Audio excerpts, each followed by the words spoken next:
Hey there, everyone. Water Snackle Fox here. We are live and in control. About to begin some reverse 1999. Finish up our story on the prison story. I'll do them later.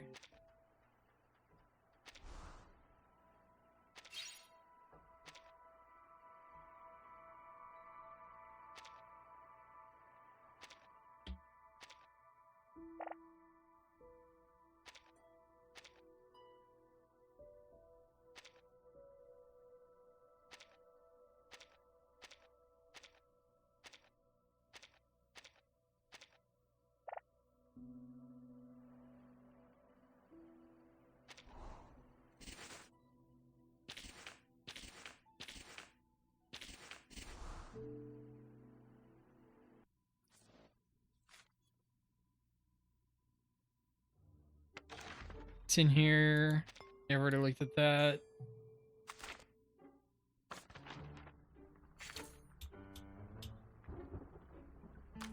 Folie Déraison.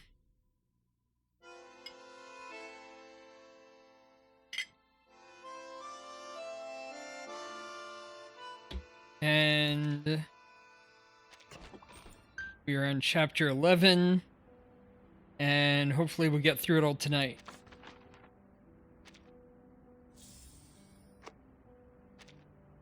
Soothsayer Worldmaker.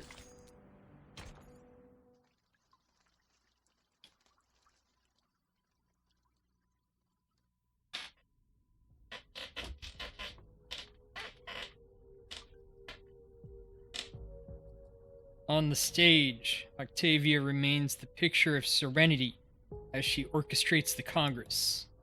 Miss Recoleta, as a witness to the Congress, you have the right to express your doubts calmly.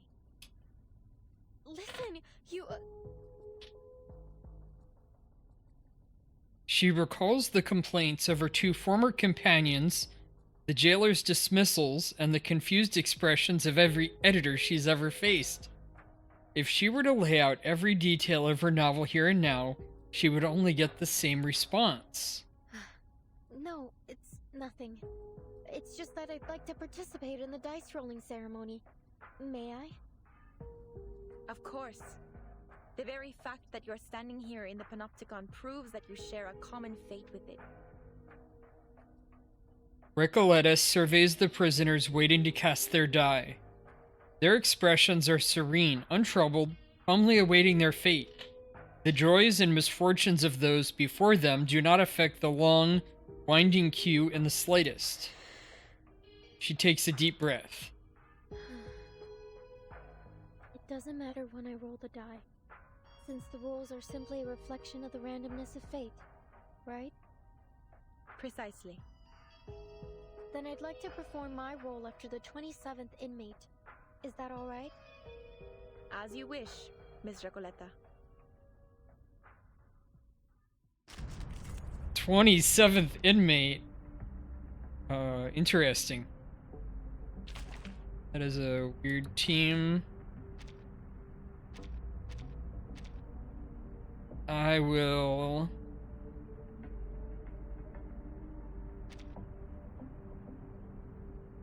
go with the Melania team that was almost perfectly built for this. Recoleta's fixed. I can stick in an assist. And let's stick in a healer.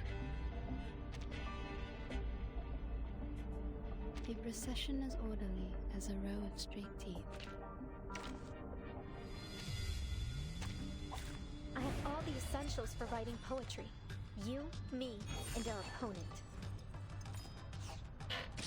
Oh, the dice come up. No, not the Campbell's soup. Right. And for whatever reason, Recoleta does not bring up her special... The show's on, hounds. So I'll start off with the Paras to power up Melania, and then Melania can hit with her big attack. My crucible really has a mind of its own. Fire! Time waits for no one, even for a great.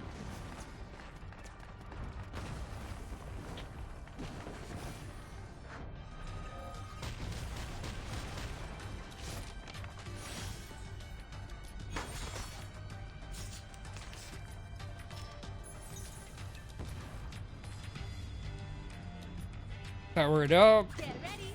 This is going to be a Merge. Plan wait for the pop.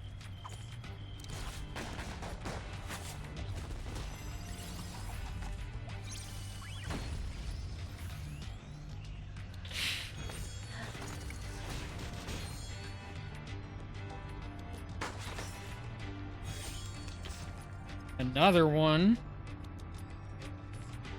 The show's on, hounds. I'll do Melania's 2. I'm with no one, even for a great.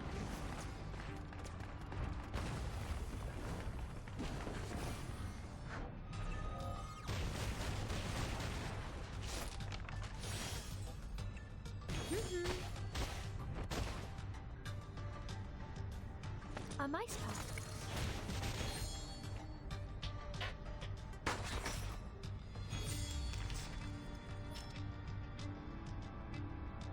Alright, if I move this over here, do that, transform that. I never miss. Most of the time anyway. Idealismo, duelos de fantasía, patrones ocultos.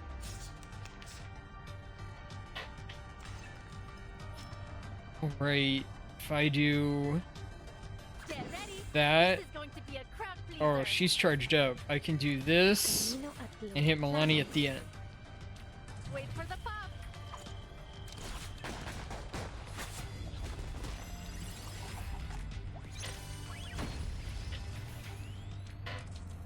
En la acumulación de laberintos, suéltalo todo una vez más.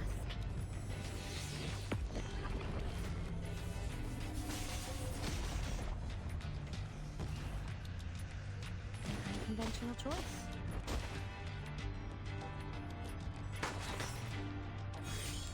This will be an annoying one to run in the... or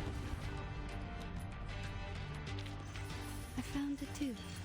Perhaps it's a gift to for come the back tooth to, but fairies. it probably doesn't work that way when you do it in the harder modes.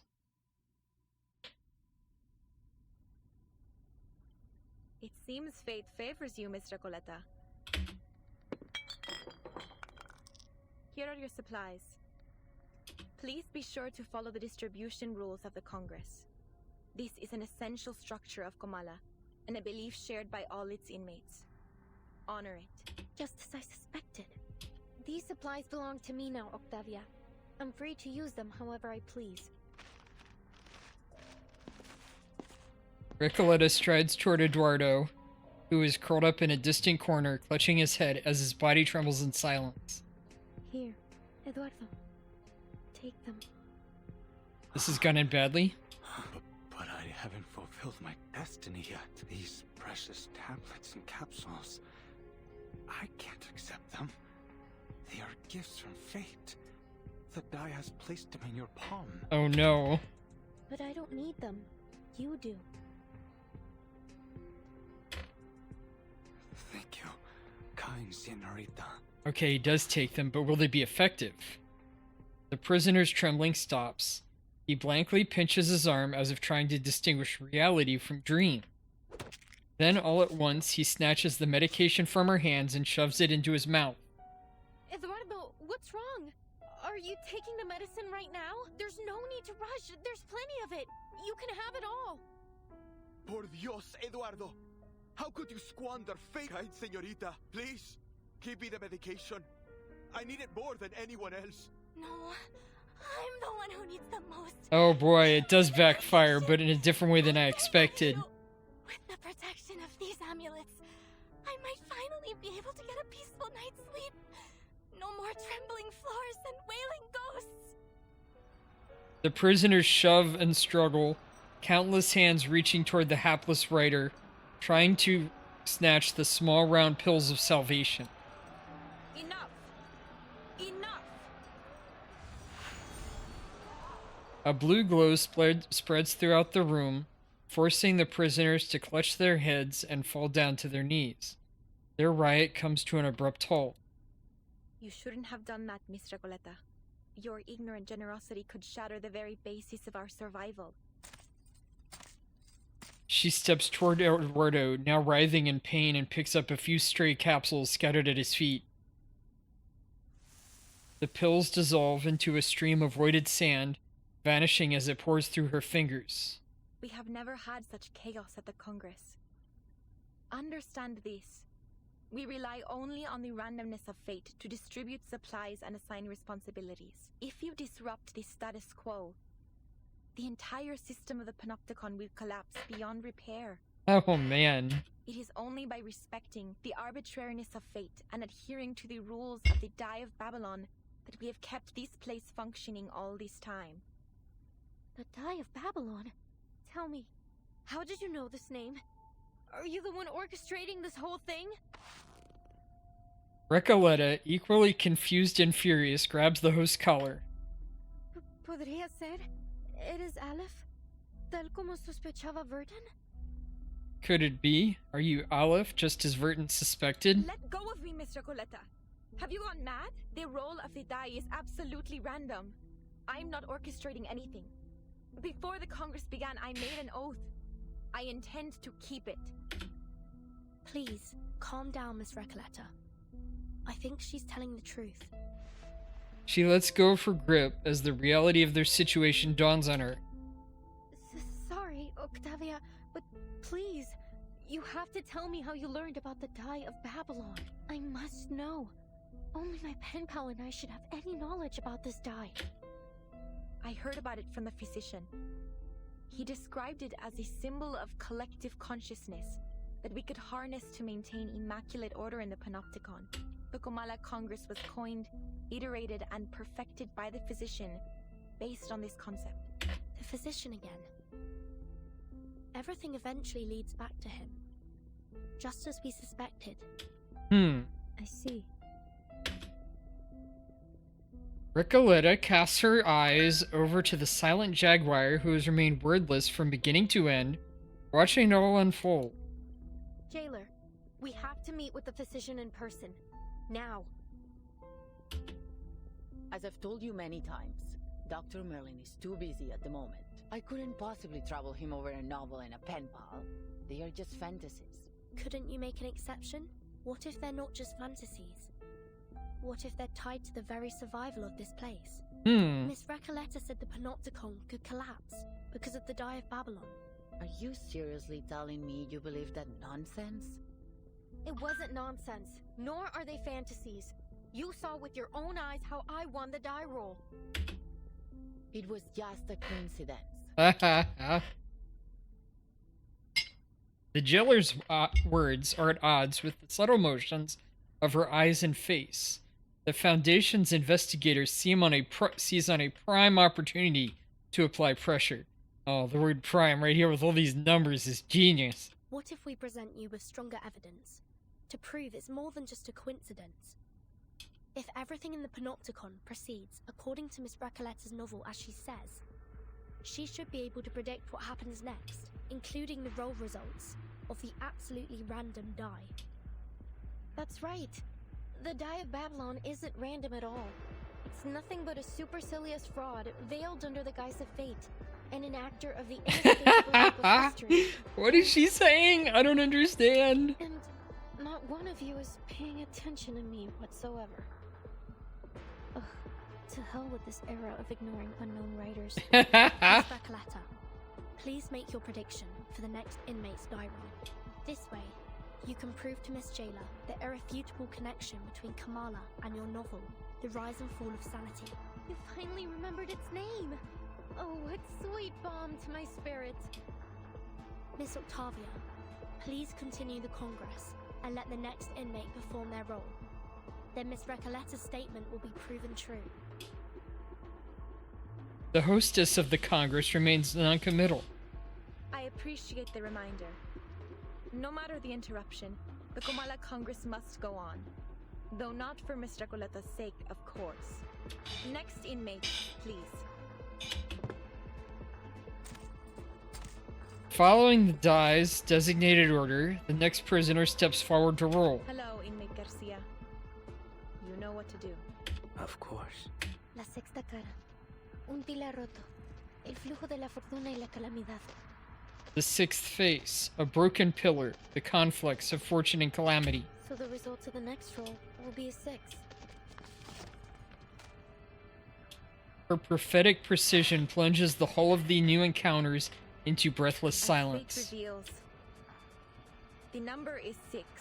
Just She as looks Miss Rakalata surprised. That Nice. could still be a coincidence. Do it again. Do it again! La 13ª cara. Una cadencia desconcertante, sin un verdadero principio ni fin. The 13th face. A bewildering cadenza lacking a true beginning or end. La cuarta cara. The 4th face. A drowning man used the last of his strength to swim to safety, only to discover he'd mistaken a mirror for the surface of the water. The 17th face. He limped toward the distant oasis, only for the faint moisture and eerie stillness to clearly revealed as a mirage. The 6th face, another broken pillar with identical cracks to the last. It confirmed the paracausality researchers' hypothesis. This place used to be a circular building. Is that enough? I've almost finished the entire chapter. It's not possible. One coincidence after another begins to stir into an uproar.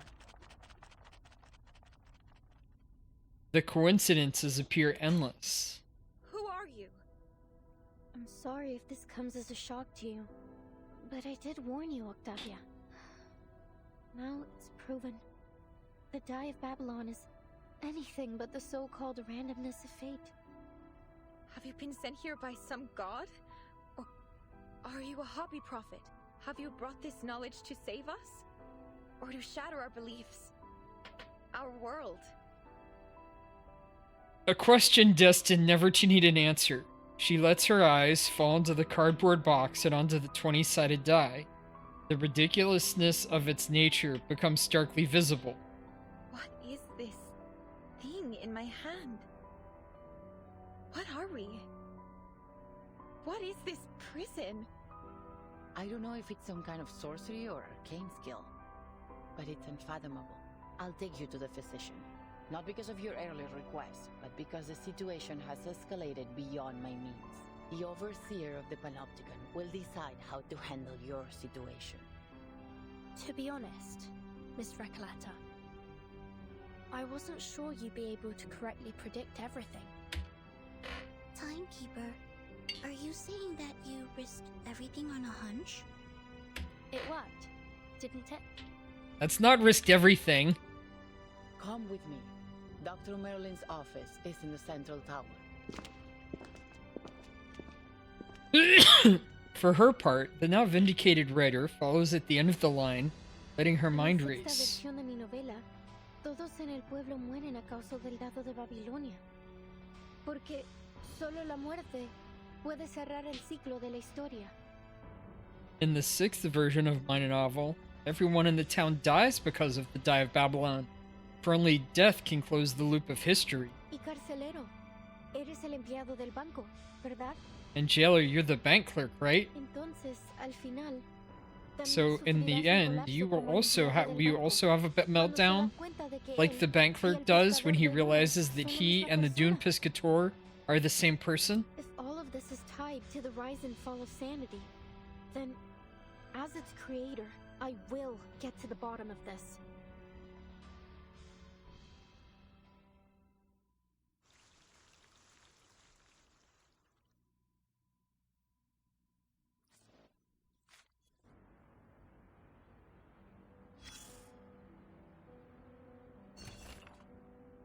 Enter the darkness, the boundary shatters, and an astrologer glimpses an unspeakable truth.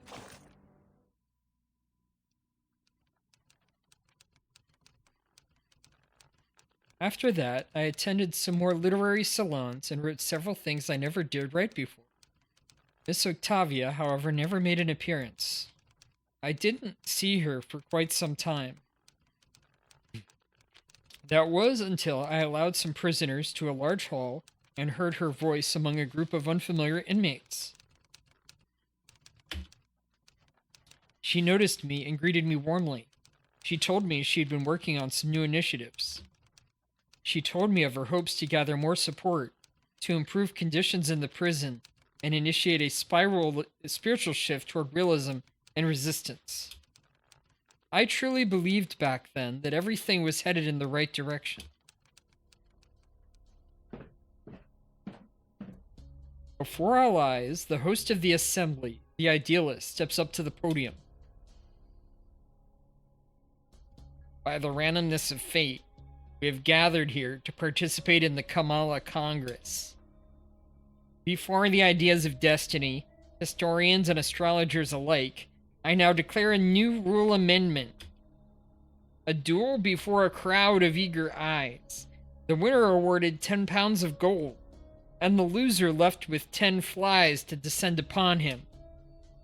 Before the Kamala Congress convenes, we shall assign 2 members of La Sociedad to this noble mission, a duel decreed by fate. Doris hears the faint click of a small object rattling inside a box. Jose, Julio, step forward and draw the sharpest blade of your literary thought. According to the rules, I will preside over this duel with fairness and impartiality. Now, prepare yourselves. The absurd, fictional, metaphysical duel ends within a fraction of a second. The victorious prisoner receives 10 shining golden pills, while the loser collapses to the floor. The crowd erupts into chaos, Octavia's cries rising above the noise. What's going on? Mr. Julio, he's having another seizure. Miss Erd, please, Julio needs your help. Octavia, you know this is all part of the randomness of fate. The randomness of fate? She doesn't argue back as much as she usually would.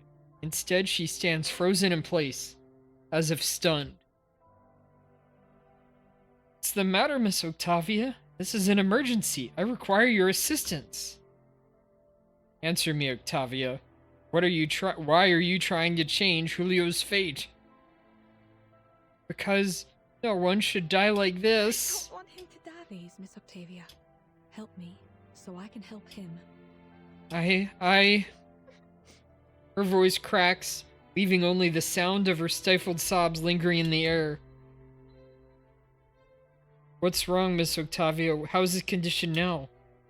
Miss Octavia? She remains silent. After a long pause, she casts the heavy stone into the bottomless water. Miss Erd? Julio is gone. He left us the moment the duel was over. How could that be? Seizures can potentially lead to irreversible brain damage, but how could it happen so fast?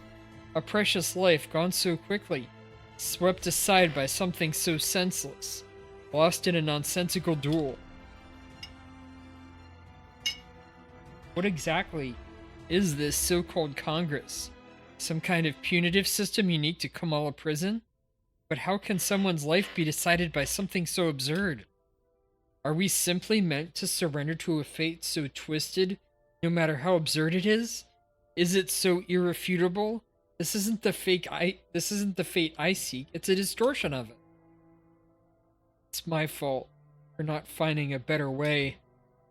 I used to think Mr. Julio didn't care about anything but his own novels. I had never imagined my ideals would mean anything to him. But he was the first person in La Sociedad to support me. But that really was an irreversible fate, a fate granted to Julio by the Die of Babylon. The Die of Babylon? Her question is left unanswered. The host of the salon goes on. Julio has stepped off the endless staircase and reached the silent water. He has become as calm water, dissolved into his own pond. Let us offer our blessings, our silence, our farewell to this martyr of fate. And let us imagine that Julio's literary career was a happy one. The hall remains deathly silent. No response. A life is taken, and that's all you have to say? You really don't care whether we live or die, do you, idealist? And all of you, Don't any of you have anything to say? Why are you all just standing there? If we hadn't kept rejecting the physician's treatment, maybe Mr. Julio wouldn't have... Rejecting? How ridiculous! You have no clue what that demon in human skin is capable of. How he'll reach into your mind and mold it like clay, reshaping it until it becomes your prison. In the realm of fiction, fate, unreality, the dissolution of the ego is inevitable and reversible. Therefore, we must not resist the ending dealt to us by the die of Babylon. Do you even know what you're talking about? I've never truly understood you, idealists. I will find a better way. I must rewrite this tragic tale. If you disagree, then leave La Sociedad. I will not have our great poem disrupted by an offbeat syllable. Besides, your tedious talk of social responsibility should have been purged long ago. Modern Latin America belongs to visceral realism, and you're too ignorant to even attempt to seek it out. Huh. What a ridiculous, laughable man you are. Yes, I see it clearly now. It's your tyranny that has driven everyone to ruin. Well, let me tell you something. I'm not leaving.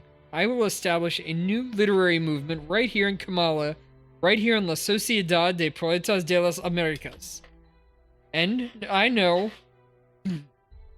we will use our literature to rescue the inmates who suffer all around us. I've had enough of your condescending stone-hearted ego and your pompous sophistry. He'll only bring misfortune upon us with his constant rambling about that visceral realism. I hope I never see you again. Miss Erd, we have to get you out of here. Another second around, this maniac might doom us all.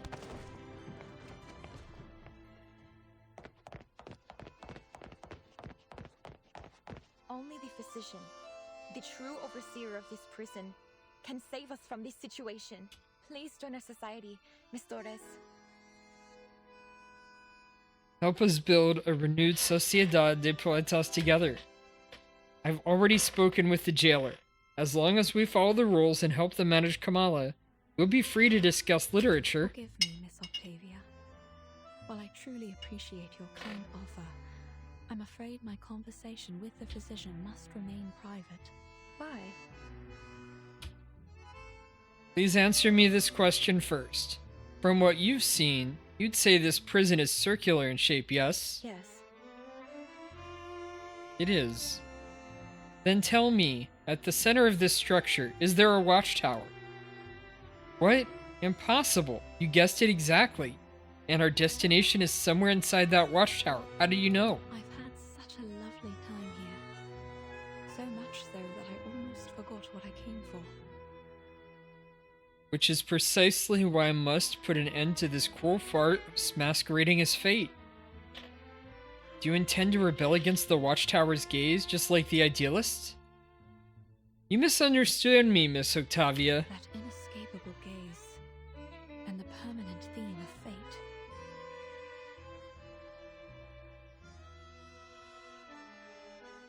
To get closer to the truth I seek, I have no choice but to meet the administrator that young lady spoke of. You've decided to save the people here with your own hands, in your own way, and so have I. There are things I must face alone. Though she is well used to death, the pain of Julio's passing still lingers in her heart, causing her to say these words, but don't quite feel like herself. I see. Lend me your palm. I'll draw you the way to his office. Good luck to you. And to all of us. Farewell, Miss Octavia. I truly hope all goes well for you in the days ahead. As Octavia retreats, slowly fading into the distance, she quietly adds, And in your journey, finding answers about fate, too.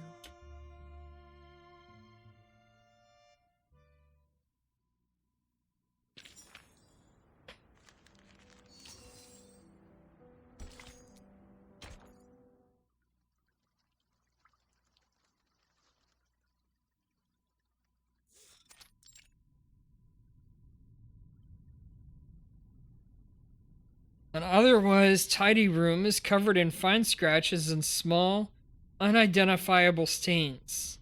The smell of disinfectant lingers in the air, mixed with mildew. Wait here a moment. I'll report the situation and your request to Dr. Merlin. However, since he's always busy, I can't guarantee he'll agree to meet you. But I'll do my best to persuade him. The Jaguar's figure slinks out through the inner door. Now's our chance, Sinetto. Our chance? What do you mean, Timekeeper? It's unlikely that the jailer will let us search the central tower, even in this situation. We should take the initiative and look for clues while she's away. I see, Timekeeper. I will do my best. Sinetto swiftly conducts a thoroughly unauthorized search.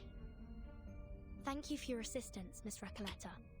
Without your precise predictions, we wouldn't be standing here now. I haven't yet grasped the connection between the die, your novel, and what's happening in this place.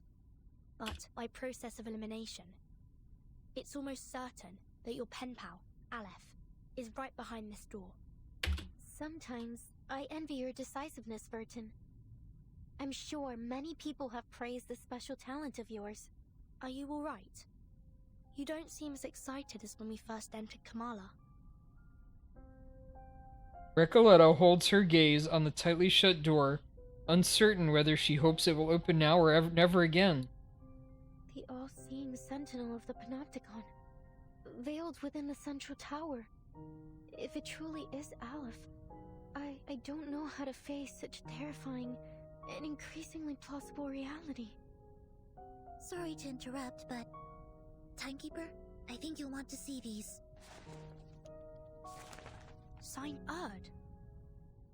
This is a letter from Dr. Dorez. The delicate signature matches the ones in the manuscript Her folder. handwriting, it's as beautiful as I'd imagined. Who is it addressed to? Dear Mr. Aleph. Aleph? Looks like Dorez and Aleph are acquaintances. Or at least, they've had some correspondence.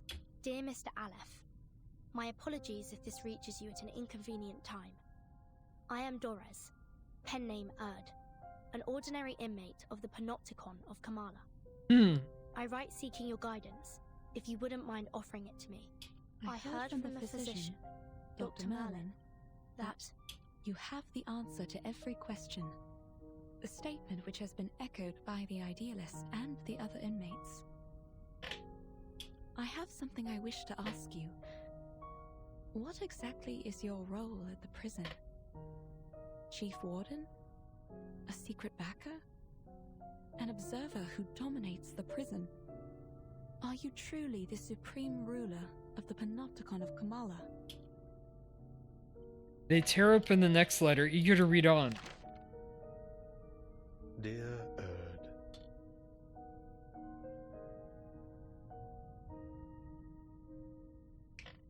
I'm afraid every one of your speculations is off the mark.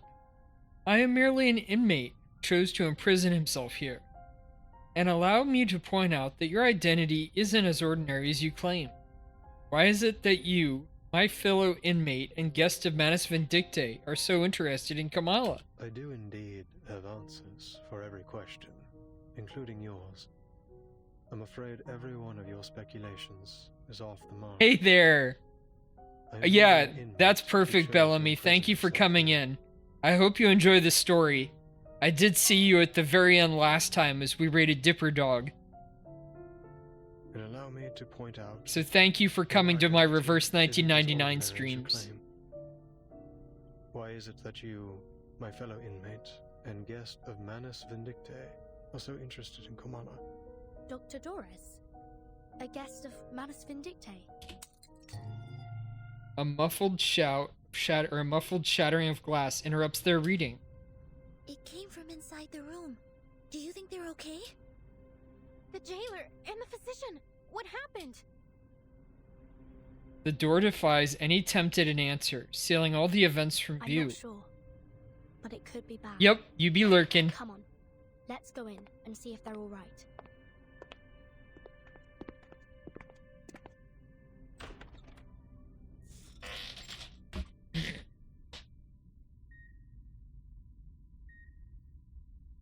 The unlocked door leads to another room, more decrepit and oppressive than the last.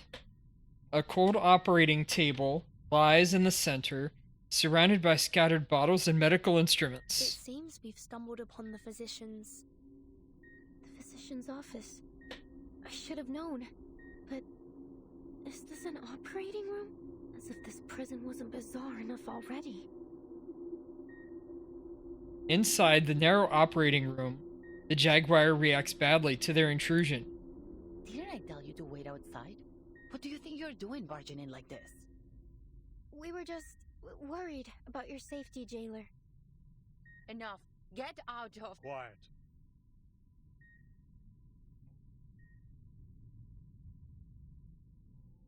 The reptilian complex governs all our fundamental functions: our heartbeat, breathing, fight or flight responses, and our territory and hierarchy awareness.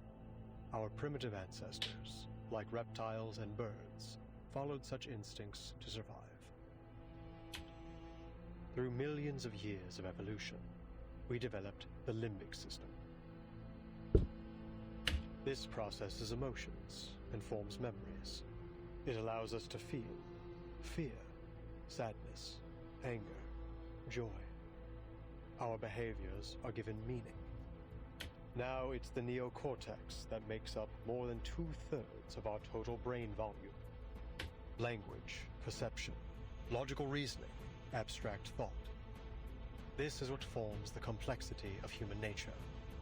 We read, create, perceive. We try to understand both the world and ourselves. We are forever setting goals, one after another. And all this, these multitudes, happens within the confines of the skull, in the tight folds of the crowded cerebral cortex. Is he performing surgery? Such a delicate and elaborate organ. Were it unable to forget, what would come of it? Can this space, no larger than the palm of my hand, truly accommodate dozens of people at once?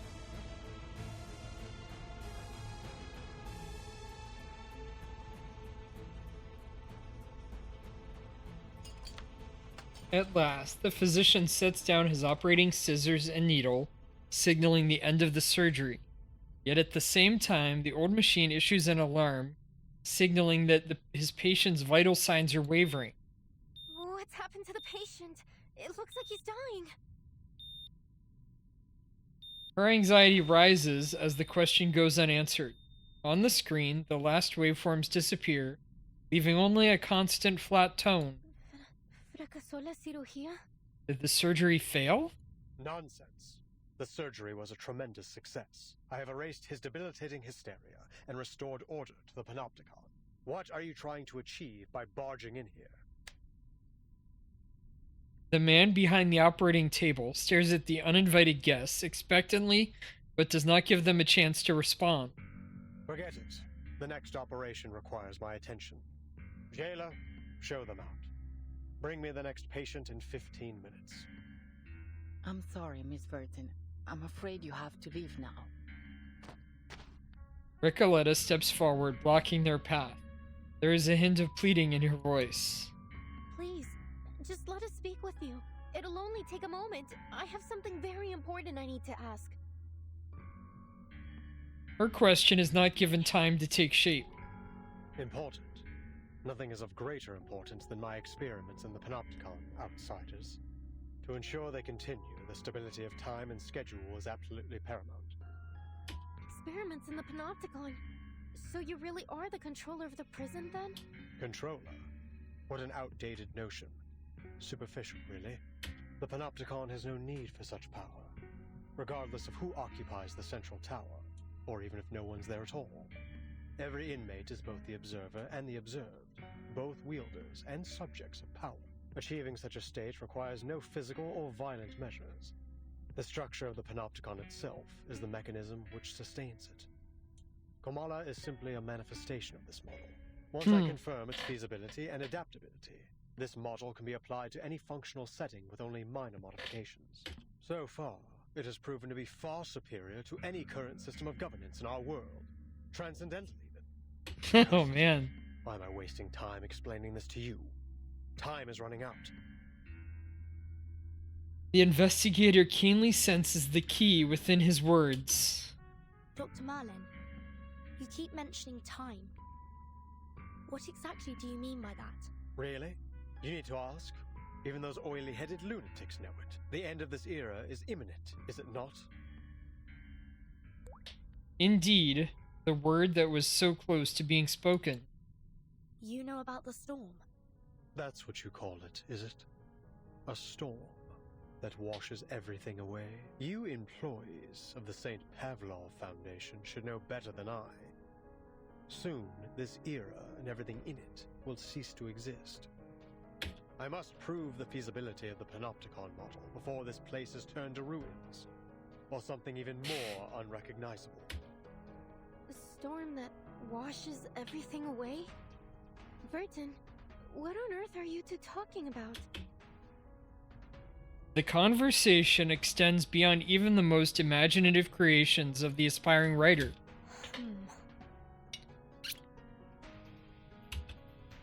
No one can predict the era to which we will be reversed. I have seen the eras change time and time again. The transformation of this place, over and over. But no matter which era each of these 9 storms, as you call them, has taken us back to, Cordeismo continues to plague this land. Dependency theorists, martyred revolutionists. I've seen them all. You, young writer, are no different from those intellectuals who were swept away in the rain. There is no romance in this era, only the repeated cycles of madness and brutality. An endless, meaningless struggle. Only in this forgotten corner can we momentarily escape the plundering of the marauders and the chaos they unleash. Although it won't be long before this place is looted by those oily-headed lunatics, just as it has countless times before on this land as rich as silver. He mutters to himself. But there is still hope. Even in a wasteland, we may still be saved, as long as I uncover the path to transcendentality. I will find the ultimate answer. Ugh, I've already wasted far too much time on you. Leave, now. He's scary. The physician turns away, beginning preparations for the next surgery, organizing his worn-out instruments. You heard him. Please don't press things any further. All right, Senora, I get it. Obviously, you don't want to discuss my novel with me anymore, so I won't insist upon it. All the letters we wrote to one another, all those inspiring revisions and suggestions, I guess they meant nothing to you. Her voice wavers, rejections, closed doors, harsh critiques. This proves more devastating than all of them together. But there's still something I must tell you. Jailer, could you please allow us a private conversation with the No, with Aleph. Hearing this, the physician stops. Leave us, jailer. I'll spare these outsiders 5 minutes. The Jaguar turns to leave, her face revealing an uncharacteristic sorrow as she lingers on the girls one last time. This time she offers no words.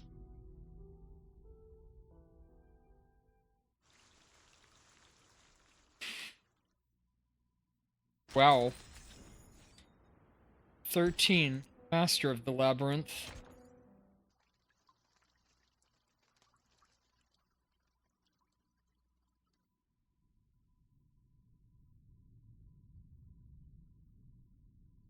Only the steady beeping of a heart monitor keeps the eerie silence at bay.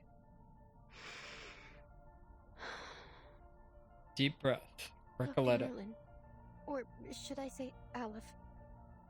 I don't know why you're using my novel to manipulate the Panopticon, but you need to know that it won't serve your purpose, whether in fiction or reality. You claim that the inmates are both the observer and the observed, and both wielders and subjects of power. How could you be so blind as to not see the true state of the Panopticon?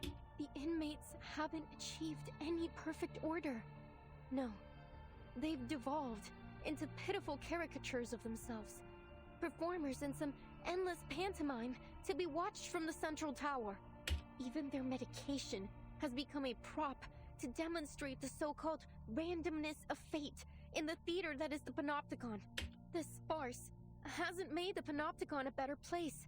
No, it has warped it into a twisted theater of cruelty, where the sick are denied treatment and left to quietly perish in the dark corners of its halls. And literature has died alongside them. This prison is a monster, born under the gaze of this all-seeing power. Aleph, is this truly the ultimate answer you've been searching for? The physician suddenly seems startled, stepping back and accidentally knocking over his tools. What? Are you suggesting that this is the answer I've reached? That my experiment has been a failure all along, and I've been too blind to see it? No. Impossible. Foucault's theory is flawless.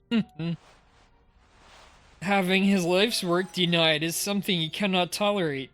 The man searches the tabletop with feigned composure, but in doing so, he unintentionally sweeps all the surgical tools onto the floor.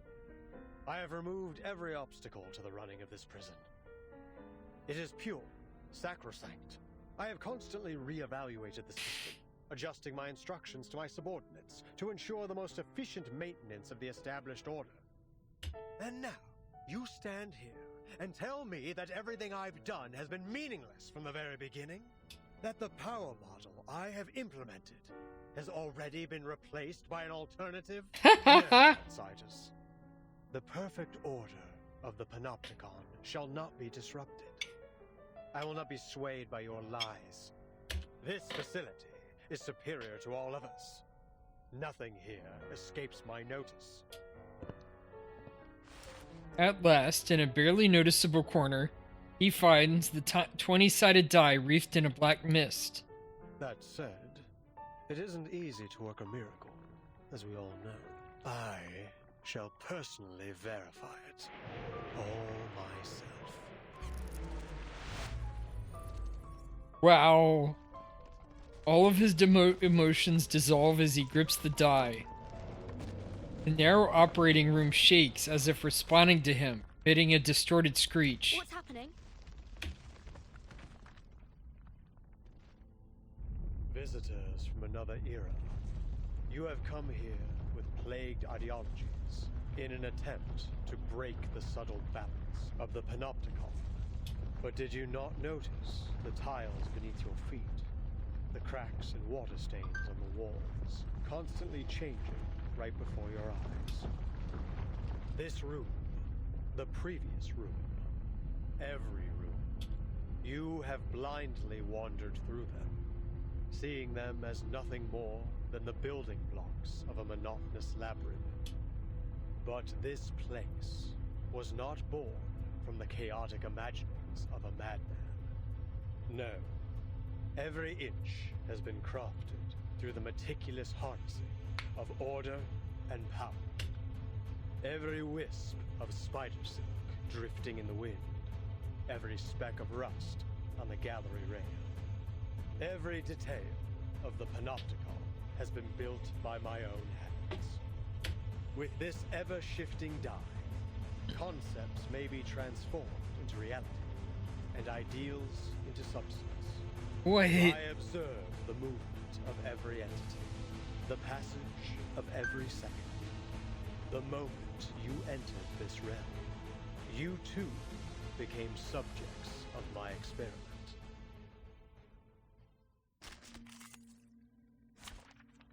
All right. This guy is wild.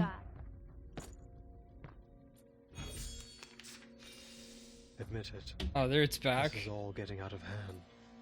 Impossible! All is under the die's control. So, if I...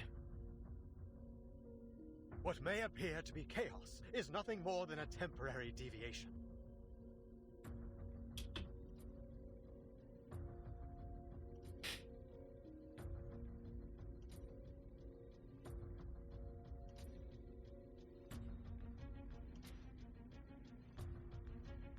debuff, hit that, recast that, and then hit that. Let's see how this works.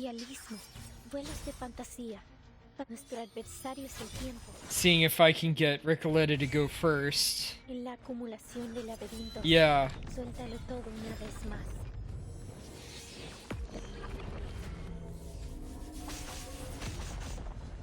Time waits for no one, even for a great.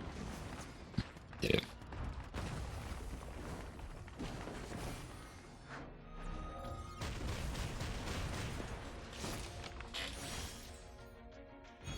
It's special, precise, perfect.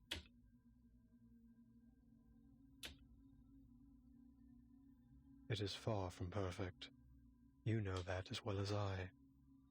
Why else would we be conducting this experiment? Although we come from different lands, we share the same dream. There is still much to be hopeful for.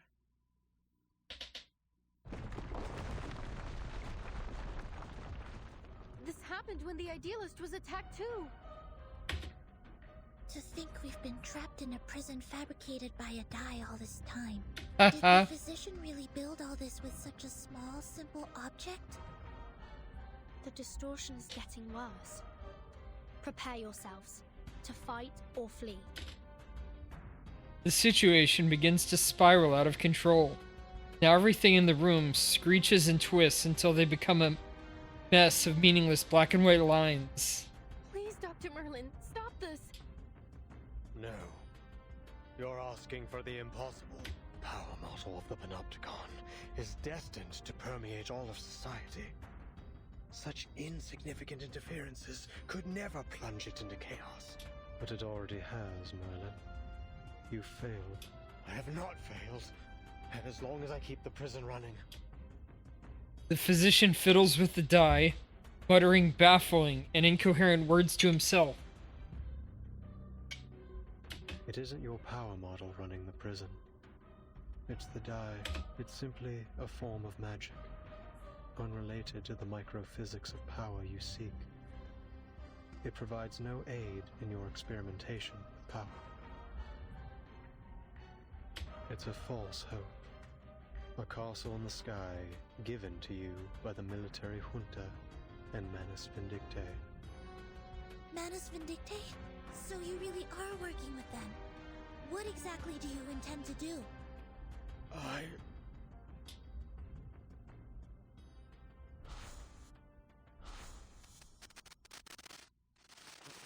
Then I've also failed. I've ended up a pathetic fool, lost in the chaos of reality. Just like the idealist chasing visceral realism. Paracelsus seeking the fountain of youth. Whoa. And Zahir obsessing over the one-sided coin. When did it all start falling apart, Alice? When the doorknob loosened? When the prisoner's wounds started to fester? Or when the daily disinfectant concentration reached 28 milligrams? Or the crack in the second gray brick on the wall expanded to 6 millimeters? Or was it when Warden Tartuffe left Ushuaia with news of the Foucault Association's dissolution? This place should have been the ideal ground for psychoanalytic practice. Why did they halt all research, all discussion? Wow. We've been abandoned, haven't we? By eras old and new, he designed and had maintained everything in Kamala, right down to the smallest details. But it is these details that trap you. And as the bars close around you, you are losing your name, Merlin. And you're becoming a physician, a man forever imprisoned in these walls. I don't understand. All these false eras are like a dreadful novel with no conclusion. Trying to find answers within such things is, in itself, a mistake. Much like them, you are destined never to attain transcendentality. Tell me, Olive, does the ultimate answer even exist? The die becomes too heavy for him to hold any longer. It drops to the floor.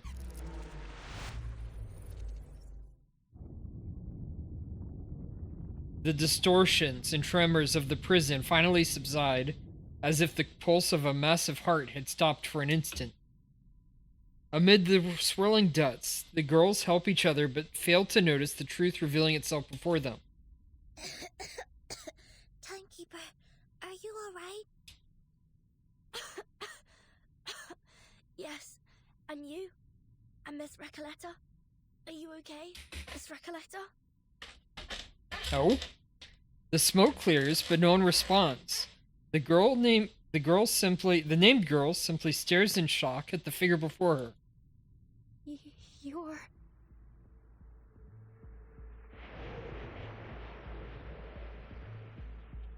The word utopia derives from Greek. It means no place. People cannot understand the structure of the labyrinth, yet they continue to follow its paths. They cannot comprehend the mechanics of fate, yet they believe in its jurisdiction, as if, by doing so, everything will naturally fall into place. Wow. And now, the polar night approaches. How good it is to see you, pen pal.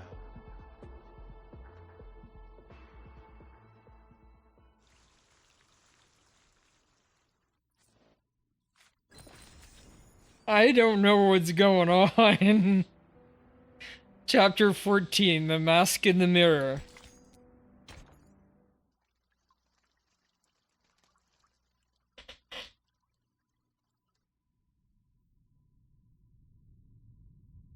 Where did the physician go? Wait. Sir? Are you? No one notices when the unfamiliar prisoner appears. He seems calm and almost ordinary, like an unchanging mirror that has stood here all along. In this room, in the labyrinth, past unseen by everyone.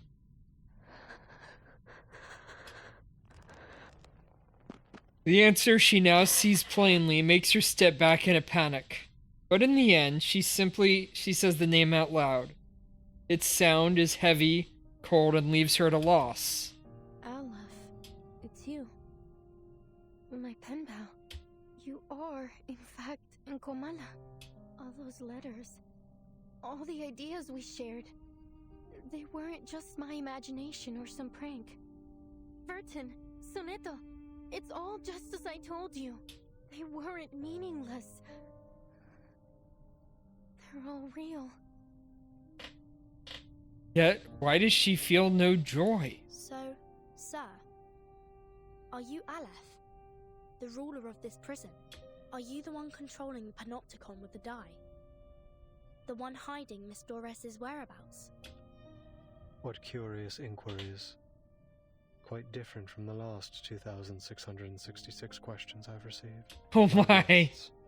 You may call me Aleph, or by any other name, be it a symbol of God's oneness or a farcical epithet. I am merely one of the many prisoners who voluntarily reside here. A single letter in the alphabet of the panopticon. A letter? The way you speak is quite different from Dr. Merlin. Still, I wonder what your relationship is with him. Under the dim lighting, the man looks drained of all Allow me energy. to make a guess. You're Dr. Merlin, aren't you? I'm afraid that's not entirely accurate, but you may think of it that way. Merlin is a figment born of my mind, an incomplete reenactment. He is me, yes, but not entirely. He, or rather they, failed to find their answers. They fought against their predestined fates, only to be inevitably crushed under their weight. I simply stood by and watched it all unfold. That was the extent of our relationship. They? You've already met Merlin and the Idealist, even witnessed their demise, shackled Was by he the also the delusions of Idealist? verses. The Idealist lost his own name. Merlin, too, imprisoned himself within the system of the Panopticon. I'm sure their desperate pursuits caused you some trouble. Please forgive them. After all, Your fleeting encounters led to the demise of them both. I think I understand now. The idealist and the physician are both parts of you. Or, to put it another way, they're your alter egos. It seems the jailer's diagnosis that the whole prison is mad has been shown to be more accurate than anyone could have imagined. The physician mentioned Manus Vindictae. What's the relationship between this prison and the Manus? Visitors from the Foundation. We all witnessed those eras perish. In 1977, not long before the fourth storm, I arrived in Ushuaia. Shortly after, some members of the National Foucault Studies Association reached out to me. But it wasn't just them. An arcanist organization called Manus Vindictae also approached me. Each of them wanted answers. They named me their advisor. You acted as an advisor to the Manus? The two parties presented me with a concept and a parable, respectively.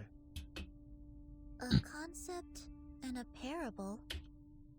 The Foucault Association sought to explore the feasibility of the panopticon concept here, while Manus Vindictae showed me a parable of the past and future. Day and night, I wandered through endless texts, endless realities, as I searched for answers. And thus, Merlin was born. He was both an experiment and a price I paid. A new concept, a new direction.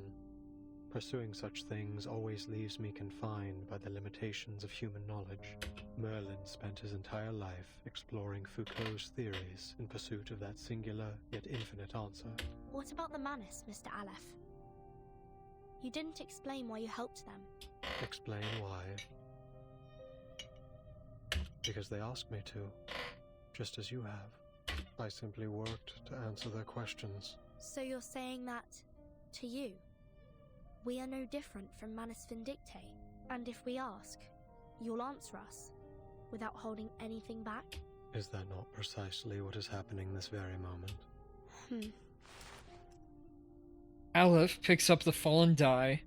It flickers with a familiar comforting glow. This is what the Manus gave Merlin. A magical die named the Tear of Comala. It was once a gemstone that belonged to a god. At the beginning of the century, explorers plucked it from an ancient gate they discovered in Antarctica. Wait! To the explorers' amazement, the gemstone could turn human desires into reality. So they cut it into a die, a symbol of fate, and used it to build a sanatorium, which was later transformed into the panopticon you are standing in right now. His words are direct, and yet they still leave the outsiders perplexed. Then, Aleph, you really are the mastermind behind the panopticon? The silent girl grips her notebook, her knuckles turn white from the pressure. The draft of an unpublished novel, with words that only she knows, the countless hours spent at her desk, the self-reflections, the meticulous questioning, the revisions, and scrutiny of every word. The book holds the life of its writer. You said Merlin used the panopticon to seek his answer. What does that have to do with my novel? I don't get it, Aleph. Why would you use my novel to manipulate this place? Roberta, Garcia, Octavia, Pablo, the jailer, everyone. Not one of them deserved to be trapped in a deadly loop in which everyone's fate is already predestined. They're just like the ghosts in Amalfitano, inescapably trapped within the ruins. Tell me, what is it you really want? Hearing this, the lonely prisoner fidgets with the die, looking puzzled. It's not about what I want. It's about what you want. The third line of your first letter. You said you wanted to give the rise and fall of sanity an ending. Oh my. What? He's trying to create an ending by by role playing it all out in real life.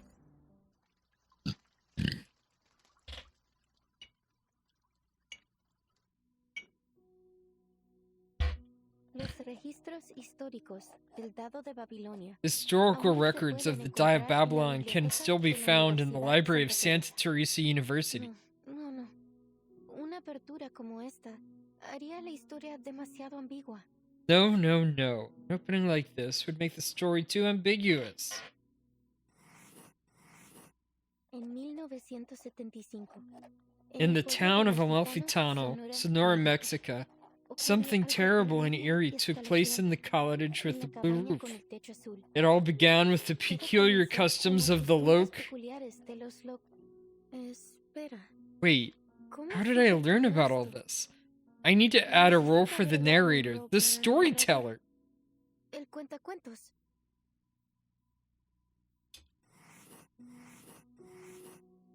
Un poeta surrealista de México. A surrealist poet from Mexico told me this story. A woman walked into the bar she frequented in town. At that moment,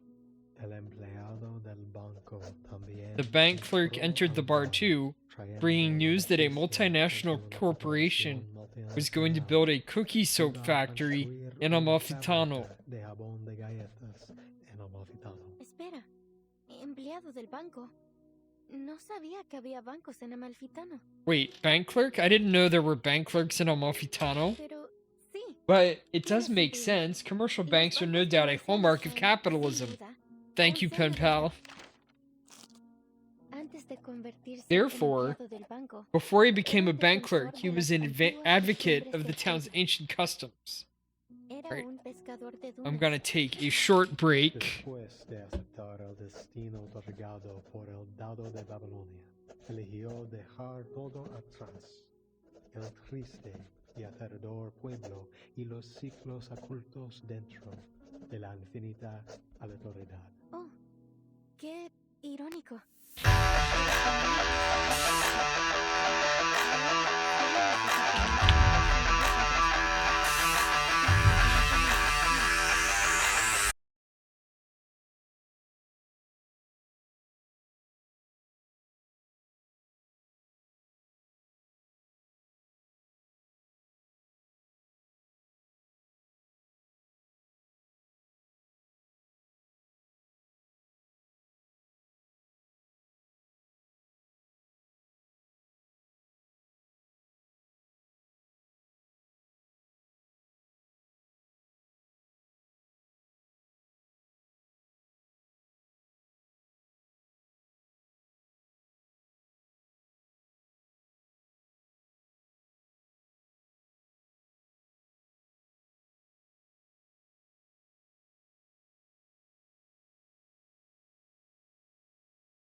Alright, I'm back. Recoleta says it here at the end. Oh, how ironic.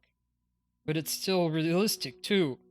Now we just need a contrasting character, a believer in fate. An elderly weaver sat in her ancient workshop, tirelessly spinning her wheel, a precious gift bestowed to her by the Dye of Babylon. The blind weaver softly recounted all she had experienced. What a brilliant idea, Aleph. A blind weaver couldn't possibly witness the murder. Fantastic. In that case, I'll add a donkey driver who gets murdered in this chapter. With each of your suggestions, the story takes a step forward. Thanks, Aleph.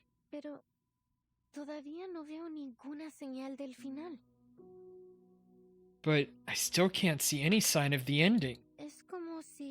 It's like no matter how many characters we add, there's still something missing in the desert town. It lacks a key figure. Aleph, what should I do now?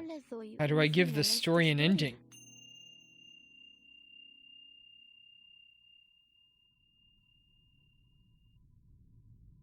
Tú misma me preguntaste, ¿cómo le doy un final a esta historia? You asked me, how do I give this story an ending? You described to me how your words had transformed into an immoderate, infinite puzzle, an unrecognizable language, a collection of ambiguous information, and a parable that had lost all meaning.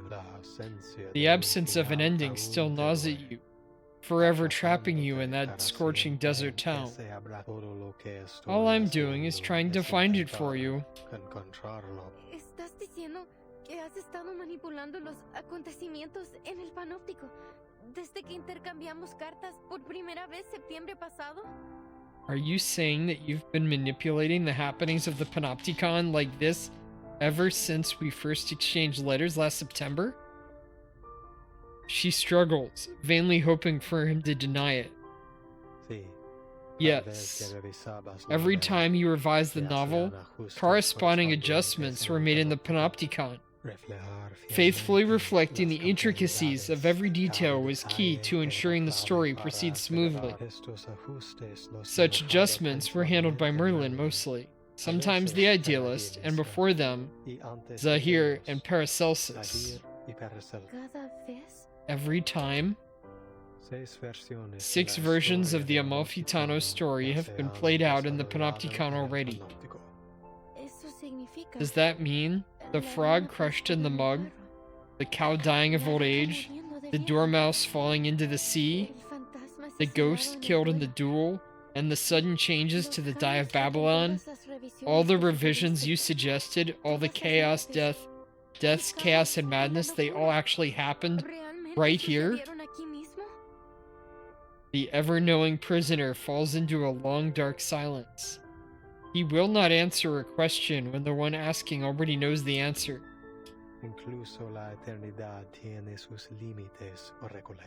Even eternity has its limits, Recoleta. In the 6th revision, we added the blind weaver, an extraordinary figure, just like the paracausality researcher who carries a suitcase that you introduced in your 7th letter. The paracausality researcher carrying a suitcase. Miss Recoleta, is this character really based on the Timekeeper? What? Of course not. The paracausality researcher is an entirely different character. Don't you understand? We're only one die roll away from the ending. Aleph lifts the core of the infinite labyrinth. The tear of Kamala swirls slowly in his hand. I don't. What on earth are you trying to do? The filament lamps of the operating room dim in time with his motions. The walls ripple like water, then transform into countless mirrors. Is that a computer? An old one? Within the mirrors, an endless stream of information appears. A seemingly possessed telephone babbles, an old radio sings. A flickering slide projector whirs and cracks. A muted film projector spins. A timetable opens, and dictionaries of countless languages flow past. A room without an exit, an eternal predicament, a prisoner's dwelling. Recoleta, it is the cycle of fate that has brought you to the Panopticon of Komala in Ushuaia. Now, return to the rise and fall of sanity. Return, and become a character once more. You've been searching for its ending. But how could you possibly find it when you're no longer inside the story? I believe that this time, you will witness the grand finale with your own 2 eyes. No more sadness. No more loneliness. The answer you've long sought lies in the inevitable final road to the die. So, the jailer is the bank clerk, and Erd is the blind weaver. But what about Roberta, Garcia, and Octavia? They weren't even assigned roles. They were just playthings, helpless in the face of fate. What right do you or I have to decide what happens to them? To dictate their gains and losses? But they couldn't possibly understand such a thing, could they? To you, it's just a story. But to them, it is the manifestation of bittersweet destiny. Wow. Do you think hiding behind the guise of fiction absolves you from the reality that you've turned the Panopticon into a living hell? Yes. You're the only one who truly understands the rise and fall of sanity. Goodness knows how many manuscripts I sent out but never received a reply. I was so grateful to you. For your replies, for understanding my novel. Those things were more precious to me than any sunrise over the Andes. Had I known that your feedback was created in such a way, and at such a cost, I would have preferred not to receive it at all. Wow. Don't you get it? Even if they don't understand my novel, the people I meet are still my friends. Whether we took a long journey together, or we simply chatted for a few hours, we formed an inseparable, miraculous bond. They're a part of me. How could you treat them like fictional characters? It's disrespectful to my work, and to life itself. The writer's resistance is so sharp that it cuts through Alepht's carefully constructed labyrinth easily. But you raised the question yourself. Why do you resist receiving its answer? He lowers his head, and for the first time, cracks appear on that indestructible mask.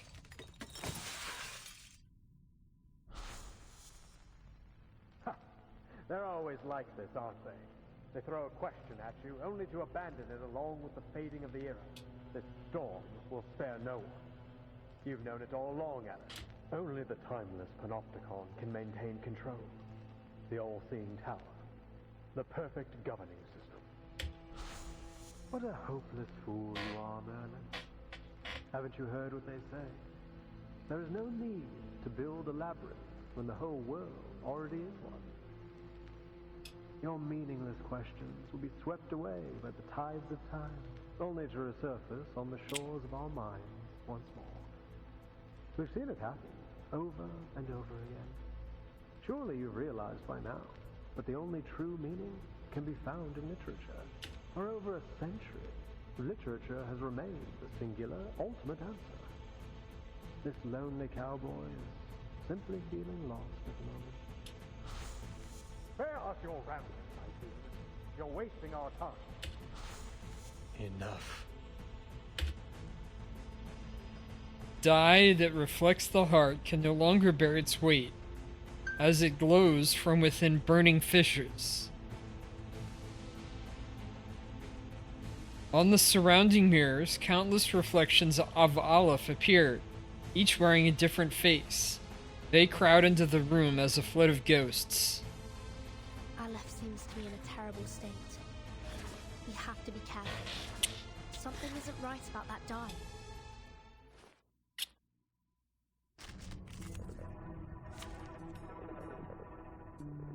Alright, let's... change up the lineup again. And let's go back to my old Melania.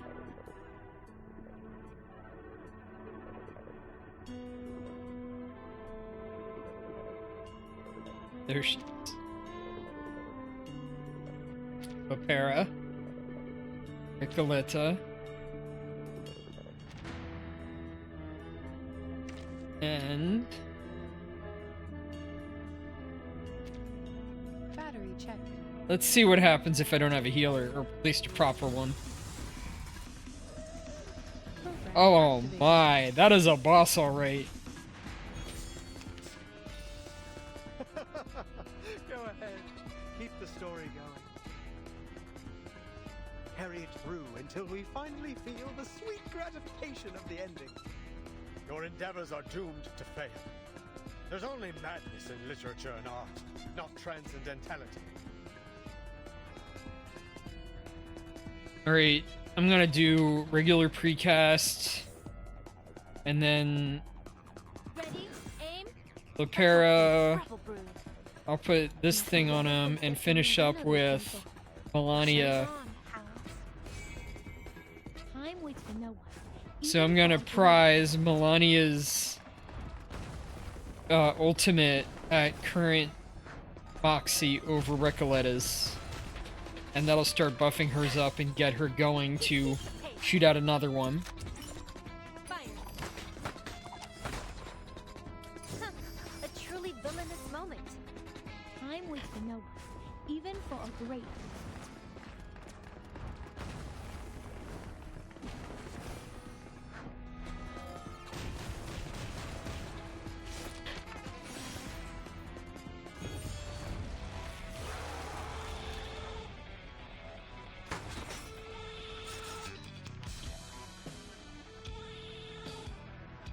I'm gonna reinforce that for the moment. The ultimate. Alright, set up my crucible array. Get ready. This is going to be a crowd. You're not ready. The debuff. Then Melania's only attack, and then this thing. Más allá del concepto mundano del tiempo. Wait for the pop. And if lucky, I can shoot out 2 into Recoletta's the next time.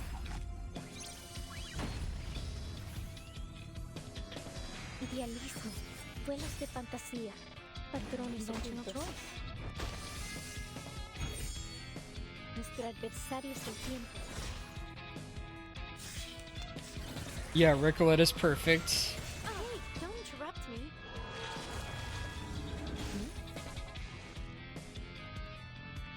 Alright, she launches. Oh, I can get this up to do a full. El camino a gloria. En todos los momentos. Cambio. And shoot that out. Single target, so En la acumulación de laberintos. using the unupgraded version of the gun works.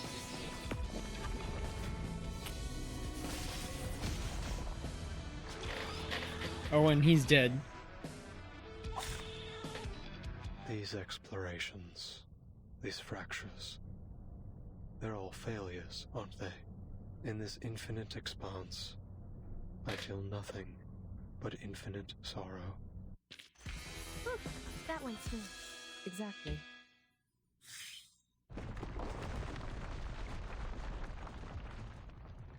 The chaotic battle comes to an abrupt halt. Wait, Mr. Olive? Are you human? Sinetto steps back, lowering her glass feeder. She is shocked to realize that her opponent has no arcane skills at all. From beginning to end, all he had was the die. Please hand over the die peacefully. Mr. Aleph, please stop resisting. It's futile. Futile. Yes, it's all futile. The cage of rules, the ideals of literature, both are futile. Mere illusions conjured along the path to transcendentality. They all fear that they're nothing more than phantoms in someone else's dream. That reality will devour everything, including their very existence. That's why they drift further away from transcendentality. They couldn't break free from that false dream. None of them could.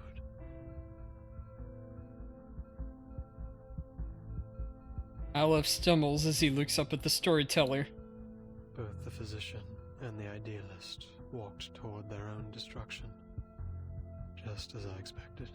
But your novel still has hope, Recoleta. Its ending hasn't been written yet. We cannot deny that it may be the answer to achieving transcendentality.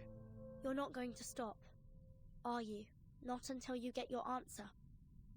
Sinetto, we have no choice but to seize the die from him by force. Sinetto's arcane energy gathers at the tip of her glass fader. At this moment, the silent storyteller takes a step forward. Enough. I said enough. She shakes as she reveals the notebook that has never left her side.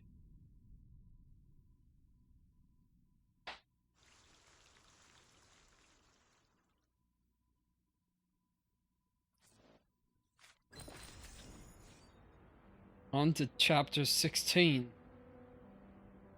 The Boundary of Fiction.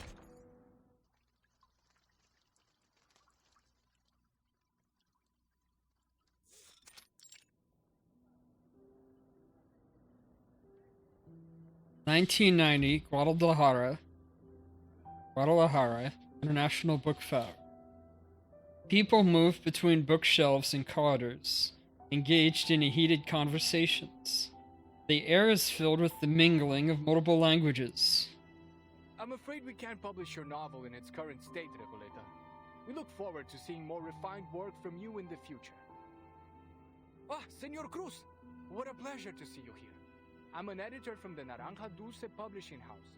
Could you spare a moment to discuss the copyright for the Bluebird? We're huge fans of your children's literature. The editor leaves, hurrying after another writer, leaving Recoleta standing alone in place. The 17th publisher to reject her today. Hey, relax, Recoleta. Look at all the books around you. This place is heaven. You can't get down on yourself. Not here. There's so many writers and publishers here. It's only natural you'd be turned down 17 times. This is just the beginning. The young writer, attempting to forget her 17th rejection, flips through the event guide in her hands. Now, which section should I visit next? Oh, this brochure might help. She turns to the last page of the thick handbook where all the invited authors and their contact details are listed. Estupendo. An exchange of ideas between writers. Nothing could be more incredible than that. I recall James Joyce was inspired by a letter he received from Henrik Ibsen. So, maybe what I need is to find someone to share my manuscript with. But who? Hadeo Emasums. Aleph. Averroes. So this is how she first met him. A knock at the door interrupts her daydream. Oh, it's you, senor. Don't worry. I promise I'll catch up on the rent next month. Although I must say, this apartment's hardly worth the price. The cracks on the walls must date back to the last century. Aw.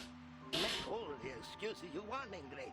If you don't pay the rent soon, you'll either end up in that crumbling colonial building on the corner or on the street, selling oranges at the San Telmo market. By the way, Julia told me you lost your job at the textile factory. You under some kind of can't work in one place for more than 3 months, curse or something, senorita? Oh, you don't even want to know about the terrible things that happened in that factory. All I did was lend the oppressed workers a hand. Bah, you're just like those college kids, full of hot air. Anyway, I am not here about the rent. Didn't you tell me to watch out for your letters a while back? When you just returned from abroad? Well, here it is. A letter for you. The girl freezes for a moment, then snatches the letter and slams the door shut, almost buzzing with excitement as she unfolds it. Dios mío! Someone actually wrote back to me! This is incredible! Oh, thank you so much for bringing it to me, senor! She slits open the long traveling letter. Dear Miss Recoleta, it's from, let's see, Aleph.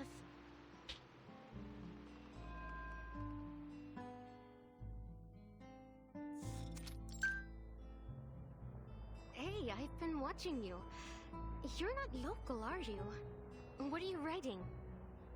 Oh, hola. You're right. I just arrived in Buenos Aires 3 days ago. My trip's been a lot like a Copes Tango performance, full of twists and turns, but nothing much worth telling, really. I'm actually writing a reply to my pen pal. Long story short, I sent him a manuscript of my novel, and to my surprise, he actually wrote back. Amazing, isn't it? In our recent letters, we've been discussing how my novel lacks a key character to drive the story toward a decisive ending. So we've been debating whether to introduce a new ghost to act as a turning point for the story. Oh, so then you're a writer? Hey, Pancho, come over here. I found an actual real-life writer. What's the big deal? I wrote plenty of poems in middle school. Oh, so you're a poet. I have a feeling we're about to embark on an incredible adventure together. Are you interested in joining the visceral realism movement? What? I've never heard of it, but it sounds like fun. Fabuloso. We have no time to waste. Once I finish this letter, you two must join me on a journey to Ushuaia. The end of the world? Why the heck would we go to that icebox? Oh, don't be such a downer, Pancho. Just think of the fun we'll have, the breathtaking scenery we'll see, and the incredible stories we'll hear. Ay, Maria. I'll deal with the cold if you really want to go so badly. By the way, could you tell us about your novel? Of course. I'll tell you all about it on the way. Now where to begin? Alright, let's start with the cottage with a blue roof and Amalfitano.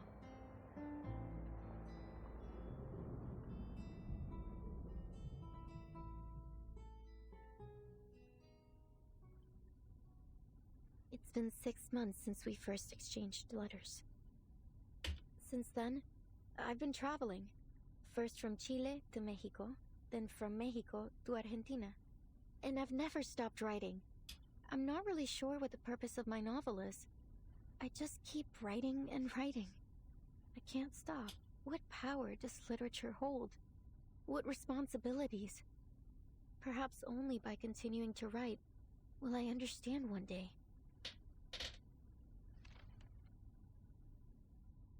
Recoleta flips through her note, every turn of the page containing a different colored letter. After their long journey, these pages of letters form a faded riddle, their handwriting long since blurred. Aleph, you're right. I do want an ending to my novel, but not like this.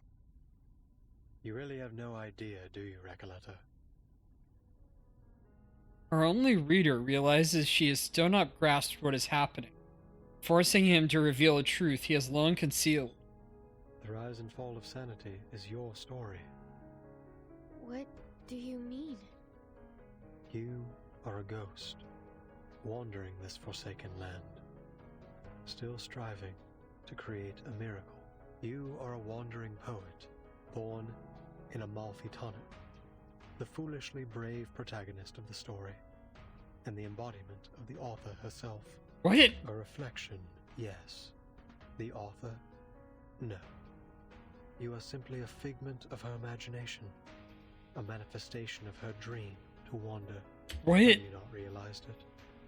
The literary pursuits and romantic adventures you described, they are merely faded memories from 1975. The poets who joined the visceral realism movement with you left Latin America long ago. Faded memories. As for the novel, it's yours now. A story you're writing. A story about yourself. Your departure has turned Amalfitano into a ghost town. The characters have lost their connection to you. They're gradually fading away. If the novel is destroyed, you too will cease to exist. Wait. This is... Miss Recoleta? Is what he said true? I know you never lie, pen pal. In your first letter, you told me that a character's role in fate must be determined from the outset and consistently adhered to throughout the story. Wait. Seeing the perspective and insights of a walking encyclopedia, having such a person be willing to share their thoughts at all was an exhilarating experience. I had never imagined my novel could develop in this way. Words could hardly describe how I felt in that moment. No one but you has ever understood the story of that town, let alone offered any revisions. Following your advice, I added the bank clerk, the dune pescator, the blind weaver, and the murdered donkey driver. Amalfitano was no longer an empty town with a single blue-roofed cottage. The new ghostly residents had begun to fill the skies over it. The story was finally reaching completion. I could feel that the ending was within reach. I became increasingly eager to meet my pen pal. I couldn't get the thought out of my mind. I wasn't sure what I would say to this Aleph. A simple thank you, perhaps, or maybe a discussion about the future of Amalfitano with its sole reader. Or maybe I'm no different from everyone else, led up the garden path by fate. But even if I am a ghost, as you say, an incarnation of someone else, a fictional being, so what? My resolve will not waver, even if my existence is bound to fade away, because this isn't what literature is supposed to be. You once told me there isn't an ounce of reality in fiction, only voids and glorified lies. Let me tell you this. Whether real or fictional, corporeal or intangible, I have accepted my existence. This is getting wilder and wilder. Now, let's put a stop to this, Aleph. It's like a literal duel of the stories. There aren't characters in my novel. They're people trapped in a prison, just as you are. By simulating my story here, you have made me into some kind of god, a guilty, false creator, a dictator of fate. I never wanted any of this.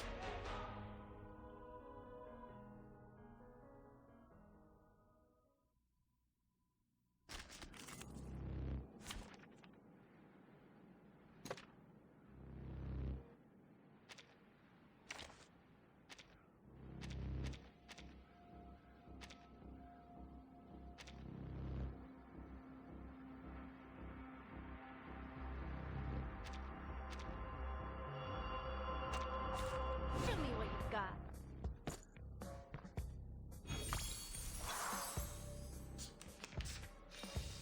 Lo veo. La frecuencia perfecta. La admirable aleatoriedad del destino. Creo que lo he encontrado. La fuente del Dao de Babilonia. I think I found it. Source of the Die of Babylon. Las deudas de los muertos. Esas facturas. Todas han sido hechas cenizas. Debts of those dead. Those bills, they've all been torn to shreds. Ya no estoy atrapado. I'm not trapped anymore. Oh, sob. Desde el día en que perdí la vista. Since the day I lost my sight, I never imagined the spinning wheel would turn again. Alright. Do Recoleta casting Melania. And then... I've got some trouble brewing. Okay, I can't fully charge up Lepera. It's not even worth it if Lepera doesn't have... So... Let's do... Recoleta. Los momentos más allá del concepto mundano del tiempo. And then... Melania. Show's on, hounds. And one of Melania's. Time waits for no one, even for a great one.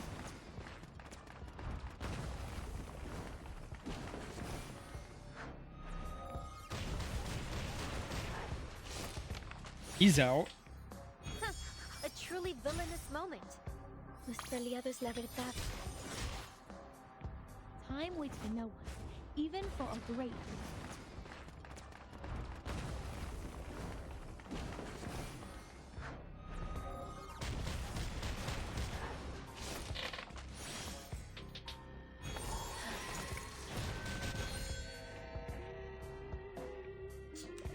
She now has 4 stacks of Fixed Plan, 3 stacks of Thief Master.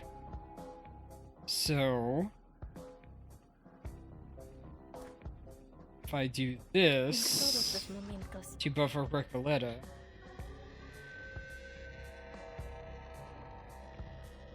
I could do Recoletas and then 2 more from Do I have to do this? Melania. Oh, it dodged. Nasty. Suéltalo todo una vez más.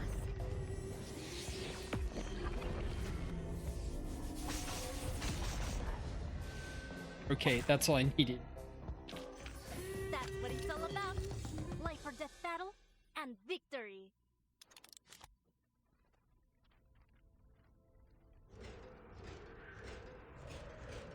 Shattered words and ghostly illusions roar forth, breaking free from the story's structure and the gaps between its lines, filled with regret and obsession. Torn letters and book pages flutter in the air like snow on a crystal globe on a winter night. Everything is quiet. Huh? Miss Recoleta has vanished. Did she?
Alright, we're back.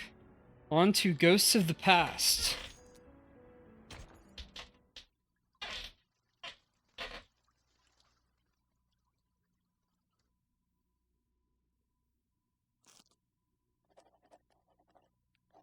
En una noche misteriosa, viento trajo la fría brisa del desierto.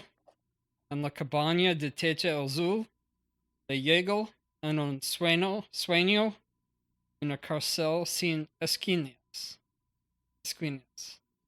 Y entonces despertó. Then she wakes.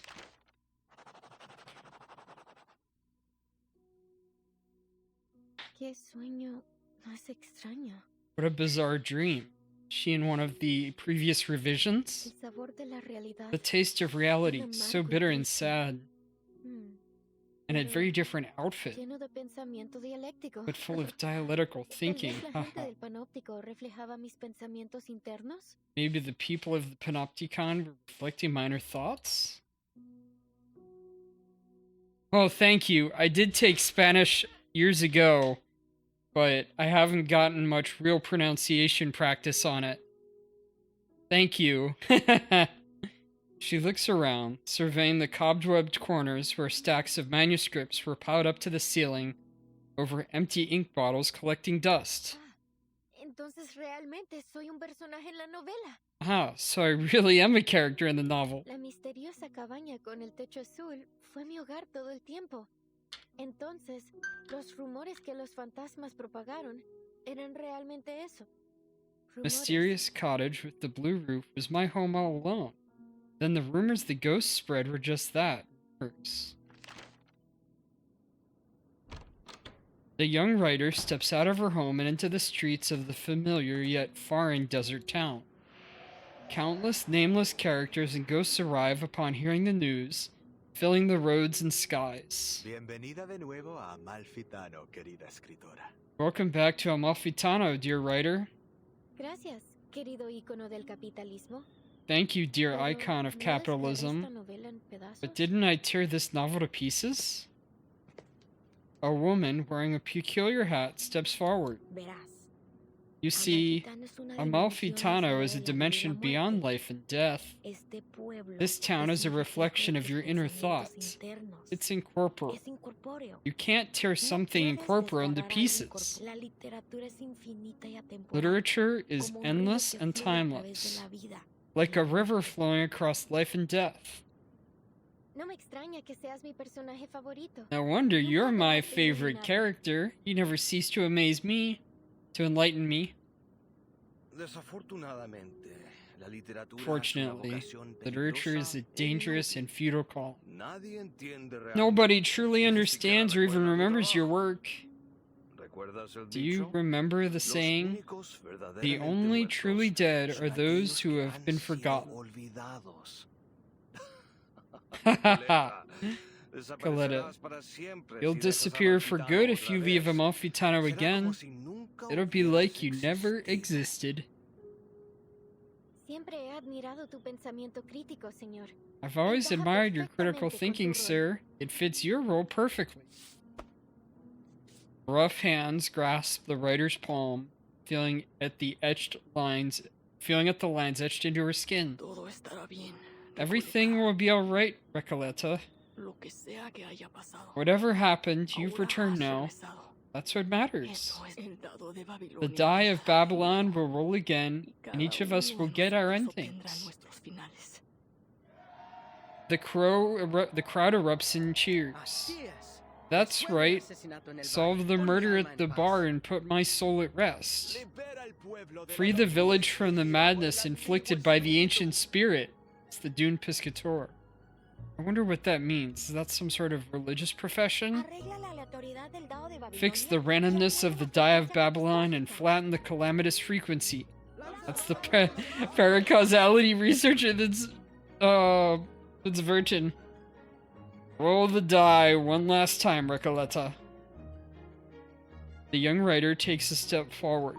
Everyone, the living and the ghosts, watches expectantly. So the ending I've been searching for is the one the other me was unable to give me. pudo darme. El yo The me that plunged headfirst into the struggle against an undefeatable power. The me who ultimately left this land. que finalmente dejó esta tierra. Después de todo este After all tiempo, this time, I finally found my ending. he encontrado mi final.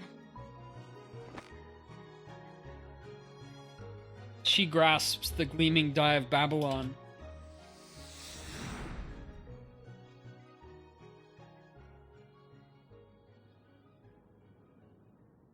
Solo un lanzamiento Just one more roll, and it will todo be all over. termina mi historia. My story, my town, everything will finally come to an end. But the dream about the Panopticon, it'll end as well, won't it? She stops. Es solo un sueño. Oh, sweetheart, it's just a dream. No me digas Ah, que estás don't tell me that you're abandoning your toda la lifelong vida por un pursuit miserable sueño. for a measly dream. Ese sueño es cruel. That dream is cruel. No one understands this great novel there or this amazing town. But here, you are a true writer. This is your home, Recoleta. Pero ya extraño a But mis I amigos already en miss ese my sueño. friends in that dream.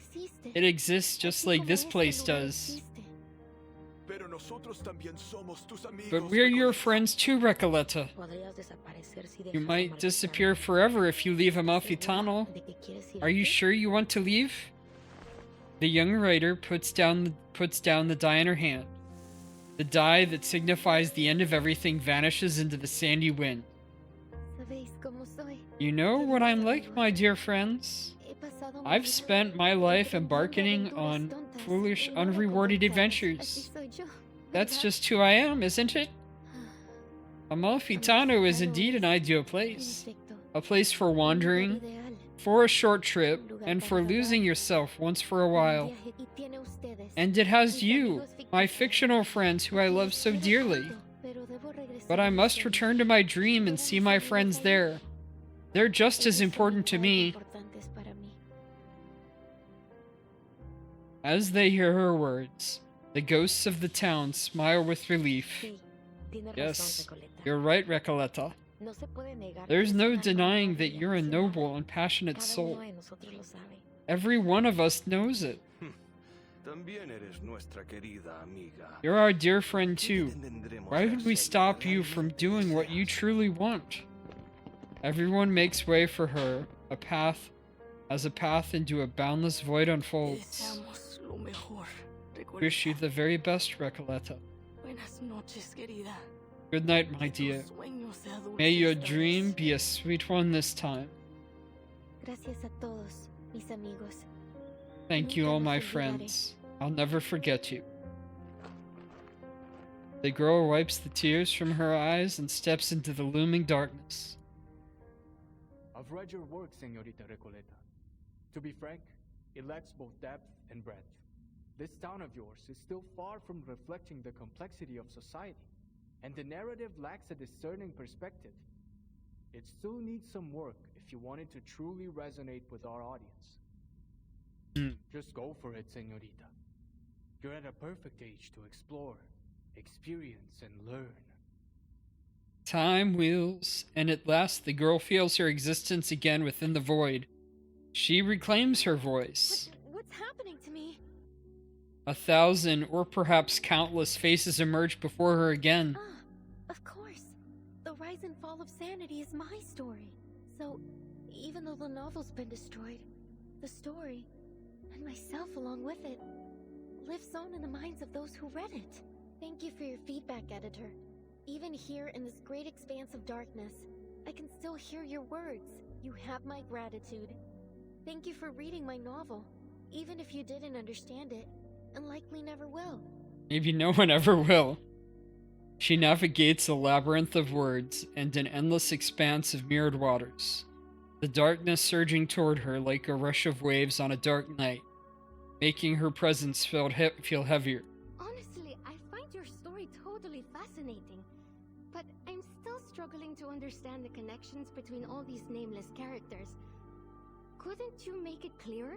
Like a movie? Typical. Trust a writer to try to be all obscure and mysterious. Maria, Pancho, you guys are the best traveling pals I've ever had. Aww. Our paths may diverge in the future, but the joyful memories of our journey across grasslands, snowfields, and deserts together will remain forever. It's been great coming along with you. You're totally one of a kind. We'll be waiting for you at my aunt's vineyard. A little sun after a hard day's work will do you good. Passionate companions wave to her, never looking back as they continue forward. The girl's steps are no longer weightless.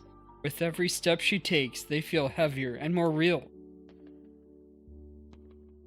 She lingers inside the infinite mask in the mirror, the boundless universe filling her with both confusion and delusion. There is ambition in her writing. It's passionate and poetic, fractured and chaotic. But when viewed as a whole, her work feels like little more than a superficial illusion. It lacks the depth to truly touch the soul. Ouch. I will refrain from offering further comments until she stops romanticizing her childish adventures. To put it bluntly, her phraseology feels overly deliberate to the point of distortion. Her verbiage is like a collection of vague sentiment bubbles.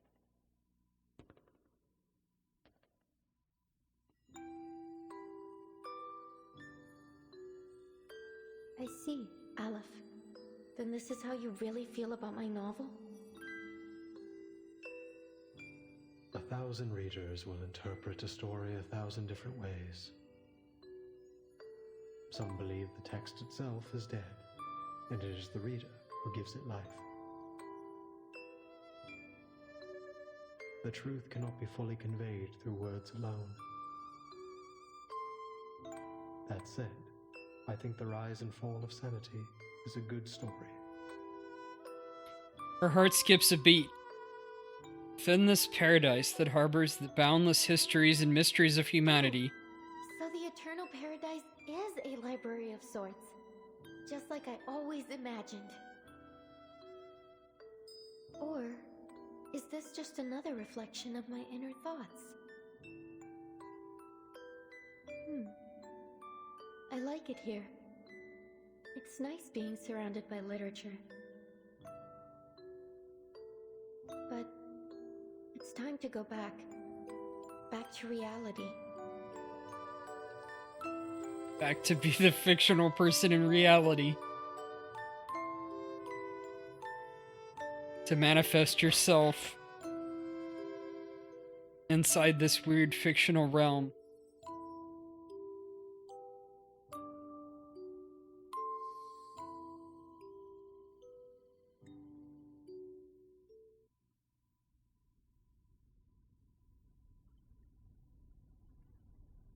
You're right about literature, Dorside Beggar.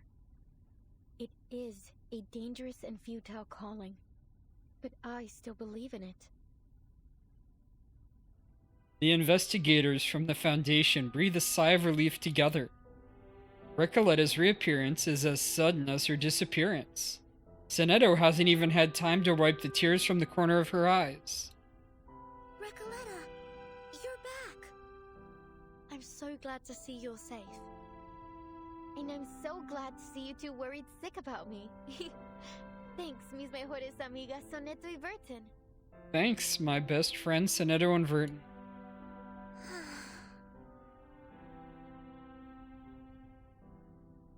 The reborn writer turns to the prisoner sitting dejected nearby. See, Aleph? I still exist. Amalfitano is gone. It's all over. You're simply a wandering ghost now, never to return home again. You may still exist, but Amalfitano will never get its ending. You have nullified its existence, rendering all of this meaningless. I'm sorry I couldn't answer your question. I've failed once again. His die falls to the ground, once used to construct a beautiful dream. Now whatever magic it held has dissipated. Amalfitano and the Panopticon were two parts of a whole. With Amalfitano gone, Komala no longer has any reason to exist. I'm sorry, Aleph. You, who know all the mysteries of the world, who seek answers to every question, have lost yourself in the process. You can answer everyone else's questions, but never your own. Who's the person behind that mask? Is he real? Does he still exist? Who am I? The weighty ending to the story leaves the prisoner, still trapped in a blurred illusion, exhausted. Kamala Prison groans like an aging water wheel struggling under its own weight, distorting, fading, and collapsing into the currents of his mind. Stay vigilant, everyone. This is just like when the idealist and the physician had their meltdown. Only this time, it seems even worse. I think Aleph is trying to tear down the Panopticon. Beyond the crumbling walls, a shivering figure is faintly visible. He grips a gun tightly. The black barrel, shaking in his hands, is aimed at the people in the room. Freeze! Stay where you are. All of you. What?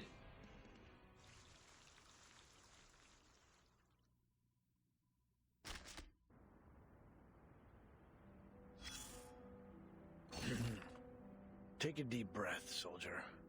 The smoke's cleared now. This story, this battle, will soon come to an end. A writer has departed from her domain, leaving her creation scattered behind her, like blood-soaked bandages and fragmented skulls in the trenches. What a garbled mess. I think I understand. How wonderful for you. You know what? You should be the leader of the literature encryption communication. Just arm yourself with a dictionary, and even enemies with 45 Maxim machine guns won't stand a chance against you. Because the poetry you recite will surely blow their minds before their bullets pierce yours. You've developed a sense of humor.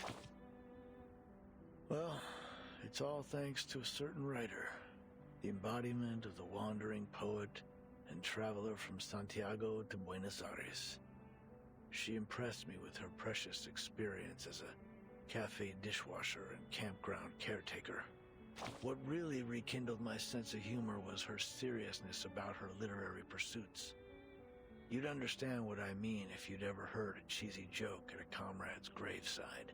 Drawing strength from her wanderings and rebellious exploits, she attempted to change society, wielding the sword of literature as a revolutionary intellectual and a leader of thought. Some would hail her as a battle angel of Latin America, with words as piercing as bullets and poems as powerful as tactical bombers.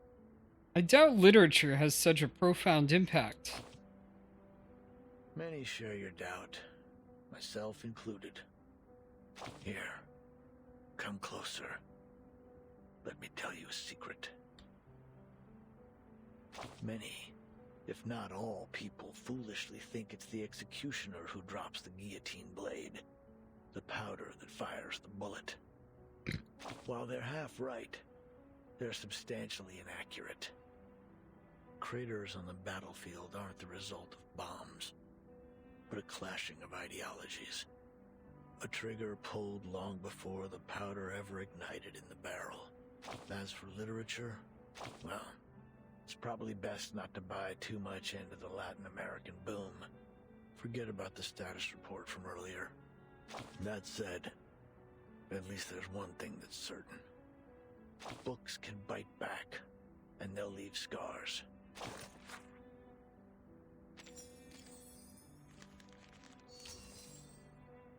In praise of Folie.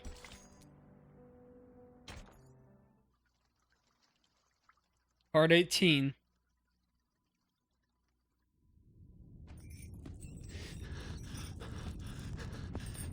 A prisoner steps out from behind the wall, a weapon held in his shaking hand. I was just setting up my exhibit when everything started shaking. Then I realized it wasn't just my imagination. So I followed the cracks in the wall and found my way here. I didn't mean to eavesdrop, but something's happening to the Panopticon, isn't it? His panicked hands shift the gun towards Olive, who is collapsed on his side. Are you the physician? Or is it Aleph?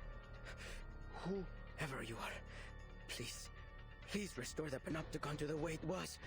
I'm begging you. You can do that, right?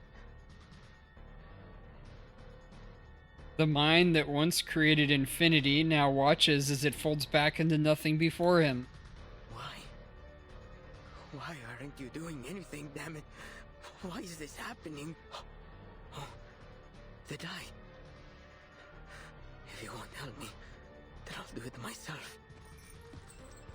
The prisoner, in desperation, lunges forward. Calm down, Garcia.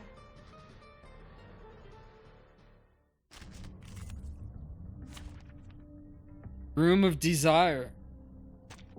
Nothing unexpected. For now.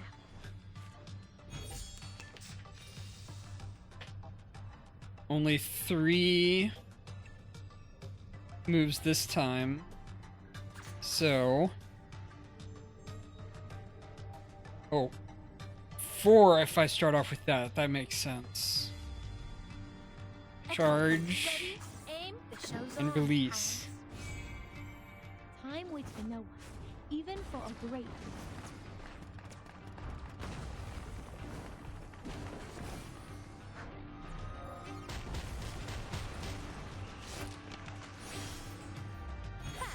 My crucible really has a mind of its own. I never miss. Most of the time, anyway. Time waits for no one, even for a great. He hasn't taken any damage yet.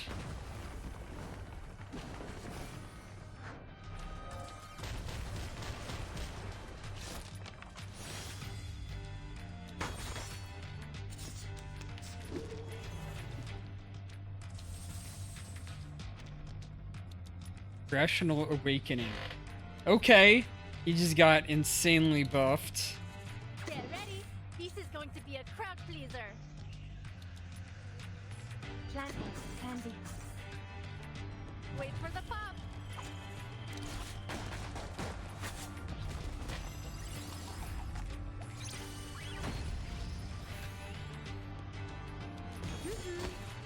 Oh, that's enough. I just needed to wait till the second turn.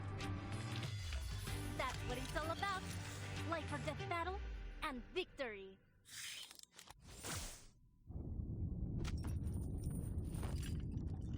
Timekeeper, he's... Is he disappearing too? Garcia, weakened by his long confinement, is easily knocked to the ground, unable to withstand even the lightest touch of arcane skill. Why is this happening to me? I was so close. So close to completing the exhibition. Can't you see, Garcia? There's no one controlling this place now. You're free. It isn't the die that's trapped you, nor is it the walls of this prison. It's the rules, and that overpowering gaze from the central tower. But now that's all gone. You can go outside. You can set up your exhibit anywhere you want. No need to stay stuck in this. Looking back on all that he had lost, Gertis cuts her off. No, Señorita Recoleta. You've seen the world out there. You know as well as I that there's nowhere else I can go but here. This is the only place in the world where I can hold my exhibit. And you've ruined it. Ruined everything. This room's about to collapse. We've got to leave. Mr. Garcia, do you need a hand? I can take care of myself, thank you. I'll go a different way. I have to go back and finish setting up my exhibit. Wow. He drags himself forward with trudging steps, retracing his path to leave. Burton, what about Aleph? We can't just leave him here. Of course not. We still have questions he needs to answer. Sinetto, help me get him up. Let's get out of here. Yes, Timekeeper. The dejected prisoner looks at Senator with confusion. Your words are always at odds with your thoughts. You carry an ocean of questions, yet never reveal even a single drop of them. Why have you never shared your doubts? Why do you stay silent in the face of everything and everyone around you? I believe in my duty. The prisoner shifts his gaze to the other Foundation investigator. As for you, paracausality researcher, you're different from any other seeker of answers. Even on a desperate, near-hopeless journey, your heart holds little doubt. Perhaps not every question needs an answer, Mr. Aleph. Is that so? The prisoner, so used to answering others' questions, seemed to have run into one of his own. But unfortunately, no one is here to answer it.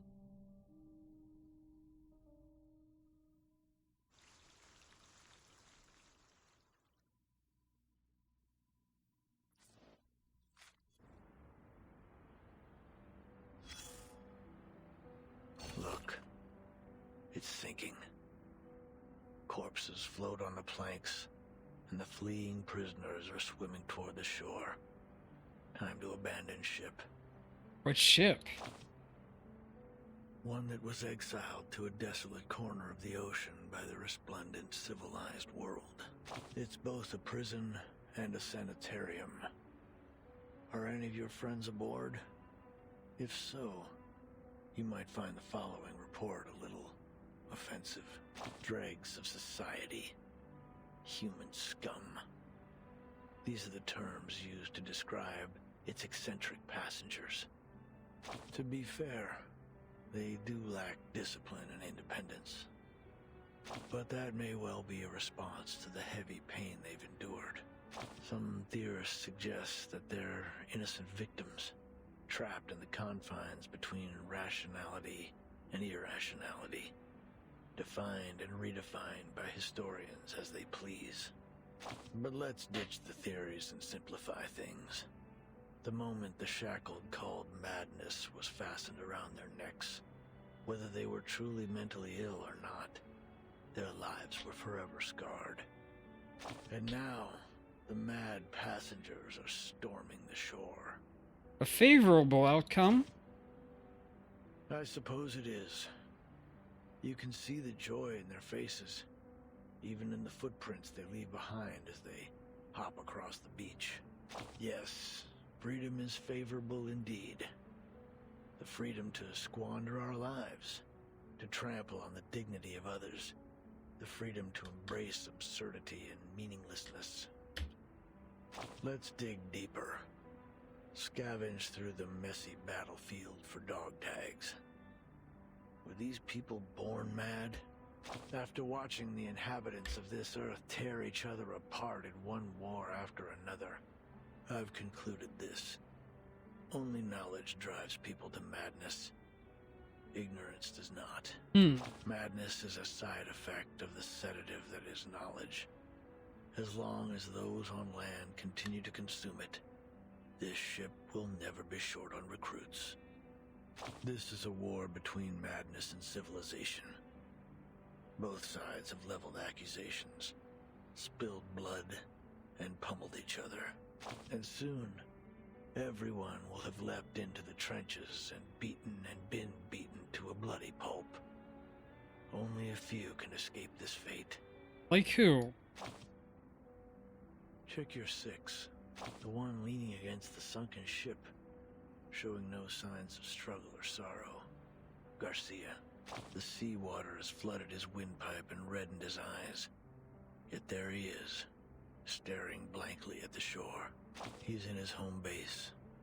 He holds no hope for forgiveness from his enemies. Not in the slightest. He's a one-man army, fighting only for himself. Alone. Now, do a 360 and look again. He's been utterly defeated. Okay. Aspects of madness. Dreams are the first and last dance partner of madness. Getting close to the end. Dear Earth, why are you so interested in the Panopticon of Kamala? Dear Mr. Aleph, whether as a doctor or a writer, I simply cannot turn a blind eye to the friction around me. Especially the discord and injustice I have witnessed here in Kamala. So, I would ask of you a question. Is there any way to resolve the endless conflicts in this place?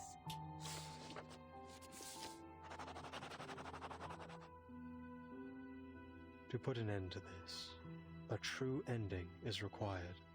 Your arrival has made it possible for this simulation to have an ending, or rather, a victory.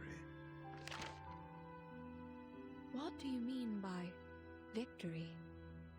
I'd appreciate it if you could clarify in simple terms. If this victory comes at the cost of any inmate's life, I'm afraid I cannot accept it.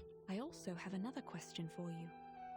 If I leave, will the stories and conflicts here come to an end? Miss Grace of Manus Vindictae will grant you passage. But in any case, the cycle of history will continue to repeat itself in this prison, and in the entire world. The sins of humankind will not cease until veins turn to wires, flesh and bone to geometric shapes, and the world around us twists in the colors of an oil painting. I must say, your words have left me rather baffled. Fragments of the events you describe often appear in my dreams. Could it be that these things really happened? If that's the case, why can't I recall the details? Why am I left with only disconnected pieces? The madness in Kamala. These bizarre dreams. I must put an end to them. What have I forgotten? Has someone or something altered my memory? I can't shake the feeling that something crucial to me has been lost in the river of time. Some kind of duty, perhaps. What should I do? How can I recapture what I have lost? I won't answer a question that already has an answer. One given to you by the person who escorted you here and made you a promise. You're so close to the place where the truth lies. Think carefully. Why are you here?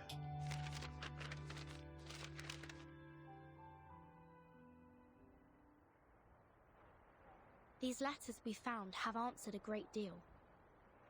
But there's still something that isn't clear. Mr. Aleph, what exactly did the Manus promise Dr. Dorez? An era. A chance for her to remember her duty. An era? You helped her leave the Panopticon in the end. Where did she go? Momentarily roused from his dream, the prisoner looks blankly for a moment before his gaze drifts back toward the distant illusion. Southward. There, on the No Man's continent, Manus Vindictae is preparing to recreate the parable of the past and future. A glorious past and a glimmering future belonging to Arcanus. Dr. Dorez is deeply connected to this particular parable. What exactly are the Manus planning to do in Antarctica? And why would Dr. Dorez go there voluntarily? The information revealed stirs the unease in the hearts of the investigators from the Foundation. Mr. Aleph, when did Dr. Dorez depart? It was a day when both the clouds and sun were visible. A day when both the clouds and sun were visible. Could you be more specific? Pacific? You mean the time of day? His mind long ago lost any sense of time, a necessary exchange to make room for an infinite cosmos of words. He once again finds himself without an answer. When both clouds and the sun were visible. Hey, Vertin, I think I know. It was 3 days ago. Then Dr. Dorez wasn't going to Kamala on the day I met her. She was leaving. She was headed to Antarctica. It was cloudy that afternoon, with a brief spell of sunshine, just like Aleph described. Then it hasn't been long since she left. Excellent news. 3 days. If we set off immediately, we might still catch up to her. But, based on the intel we gathered in Ushuaia, Manus Vindicte bombed the entire port 3 days ago. Clearly, they wanted to prevent any interference from the Foundation. It's unlikely we'll find any functioning ships there. I'll report the situation to the Buenos Aires branch. Timekeeper, I'm afraid we'll have to find another way to get there. I have a boat. Oh? A small boat gifted by Manus Vindicte. During the past several storms, he has taken this boat, traveling to Antarctica at Manus Vindicte's invitation to evade the reversion. Could you lend it to us? The situation's urgent, Mr. Aleph.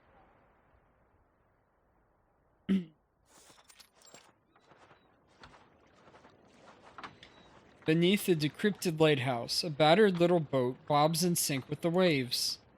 It is small and fragile, not the kind that seems capable of braving an icy sea.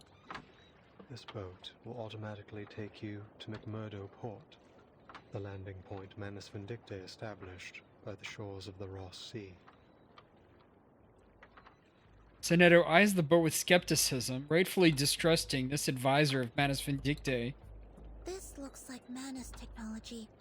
Its arcane energy source is highly unstable. Timekeeper, I suggest we wait for support in Ushuaia. I don't usually agree with Sonetto, but I have to admit, I don't have much confidence that a boat this small can actually make it to Antarctica. Mr. Aleph, do you know anything about Manus Vindicte's ritual? How far has it progressed? The ritual could begin at any moment. I believe that's why they left Kamala. Upon departure, one of their members, a woman named Grace, told me they would seal off the sea. Are we too late? If you wish to find Doris, you must follow the same path she took. The distant drone of the raging waves fills their background like a repeating omen. I see. Mr. Aleph, members of the Foundation branch will arrive soon to evaluate your condition. I hope you'll answer their questions with the same patience you showed us. Thank you. Sonetto, let's go. Yes, Timekeeper. As always, Sonetto keeps any mission-relevant queries to herself. Irrelevant queries to herself. The girls preparing to set sail turn to the young writer beside them. Thank you for your assistance too, Recoleta. Perhaps you'll consider joining the... A thunderous crash echoes from beside them, the sound of a collapsing building. What was that? It came from the Panopticon. Did it all just crash?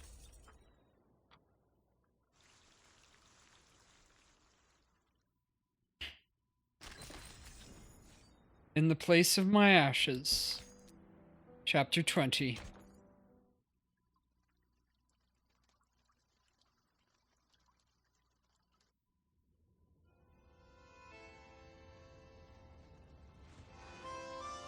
Blazing flames reflect in their eyes, just like the name of this island might suggest. A winter night stands sentinel over a great conflagration, as every brick of Kamala prison crumbles and falls.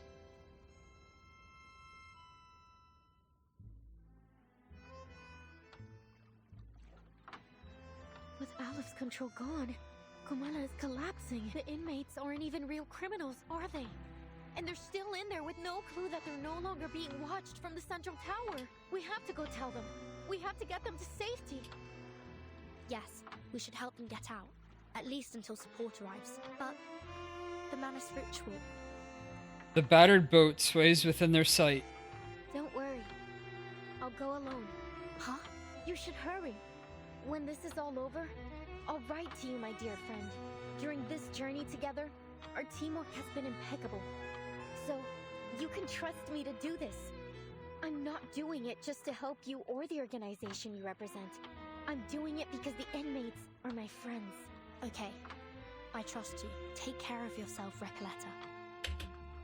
But if the storm truly is imminent, as Dr. Merlin said, then, Miss Recoleta, you... Sonetto, more familiar than anyone else with the Foundation's exhaustive regulations, has no ready answer. She knows that, in this era, before those arcanists who remain ignorant of the truth, she must watch her words. I don't quite understand what this storm is all about. But don't worry. A brand new adventure is the best thing that can happen to a writer. And I doubt it'll surpass the epic adventures we've shared over the past couple of days. I'm going to write everything, including the two of you, into my new novel. Then I'd like to be the first to read this new novel, if that's alright. Of course. Listen, I believe literature is like an endless, timeless river. So we'll meet again someday, somewhere. Probably in someone else's story. Who knows? She takes one last look at her new friends, feeling a longing as if they had known each other for decades. Then, without a backward glance, the girl sprints back to the burning ruins of the prison. Adios, mis queridos amigos. Farewell, my cherished friends.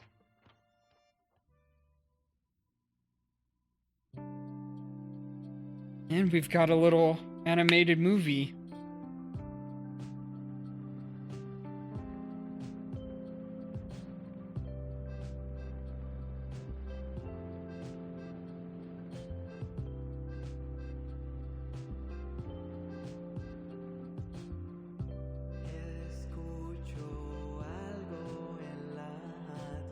I hear a sound distance.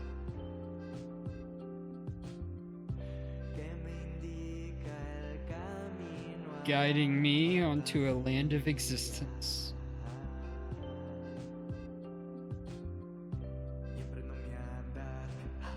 So I journey onto a path that's real. There is a voice that's calling me to somewhere far. Have mercy, please. For happiness, I sing to you.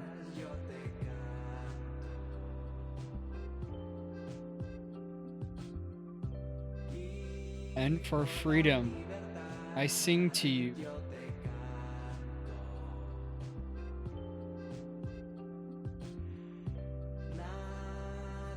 Nothing can break me. Nothing can bring me down.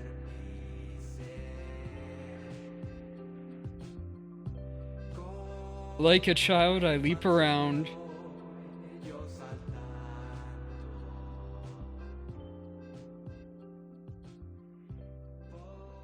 For happiness, I sing to you.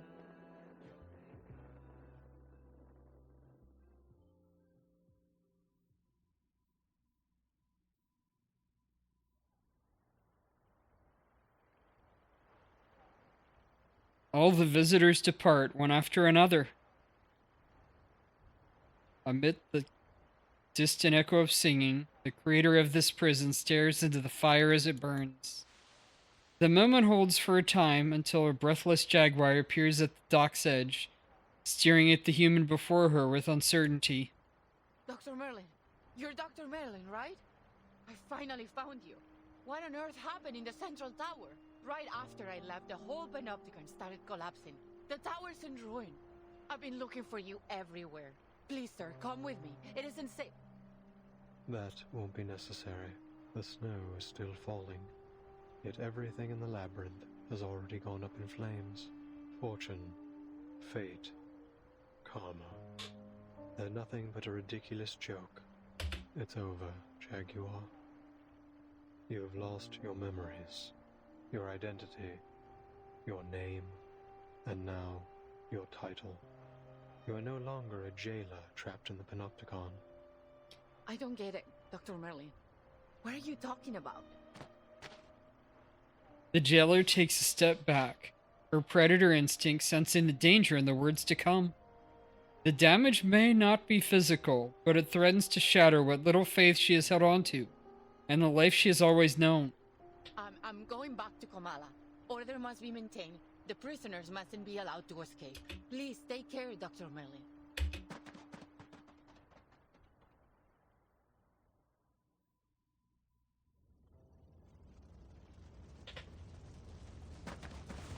Nerves torn between panic and hesitation, the jailer at last turns toward the searing flames. Hey, you!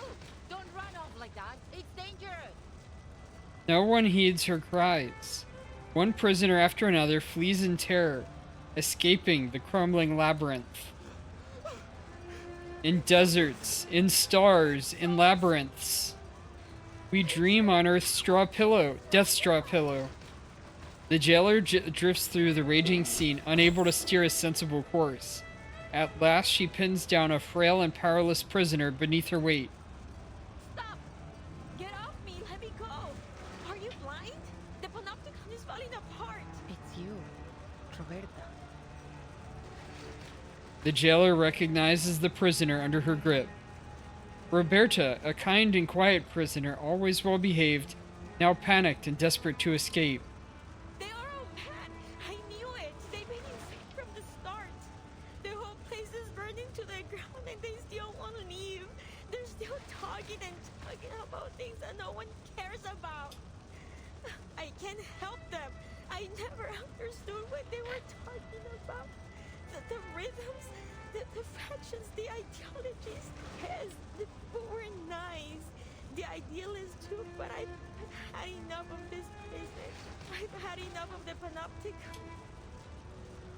She collapses onto the ground, sobbing. I never should have joined these movements. It was all meaningless from the beginning. I want to leave this place, go to Spain or France, anywhere but here. I want to go back to Magdalena. The jaguar releases her grip. Without a backward glance, Roberta leaves. The jailer steps back into the circular structure she knows is her only home.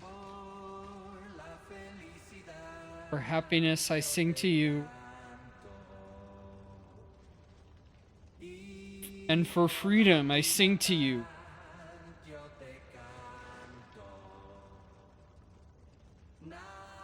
Nothing can break me, nothing bring me down.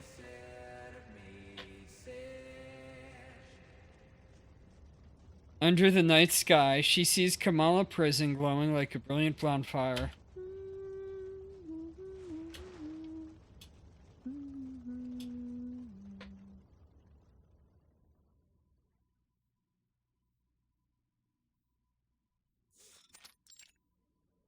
The street in Ushuaia, 3 days ago. But how does literature make you feel? As though I'm a kid looking through a kaleidoscope for the first time. Well, maybe that's not the best way to put it. Perhaps something a little more subtle. The young writer drowns into the vortex of words as the blind woman walks away.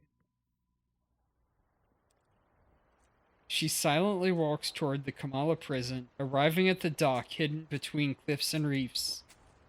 There, the prisoner who answers all questions awaits her arrival.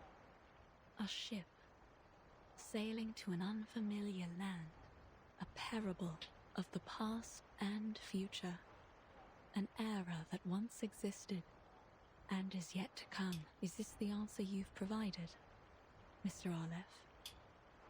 No, Erd. You will have to find this answer yourself.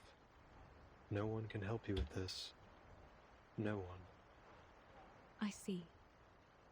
Thank you, Mr. Aleph. I will remember what you've told me.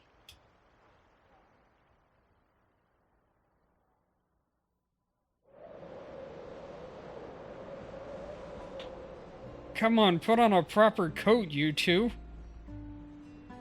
So the Platonicia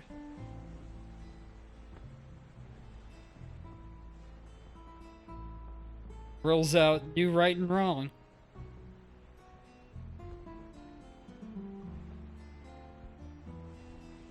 Rolls in the old instead.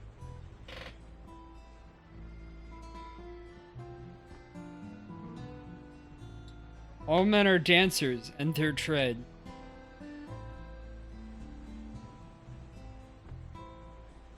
Goes to the barbarous clangor of a gong.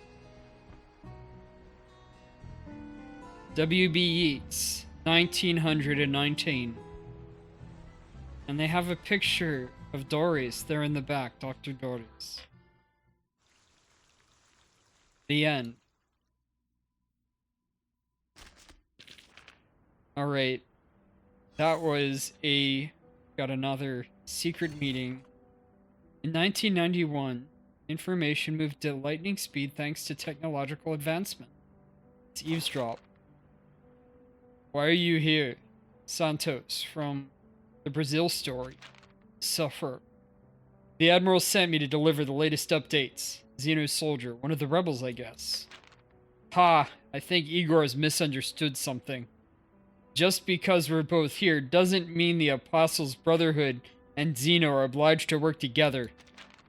Mr. Santos, you know the preacher said it before. Each and every one of us is their subject. Why don't you just tell me what Igor really sent you here for?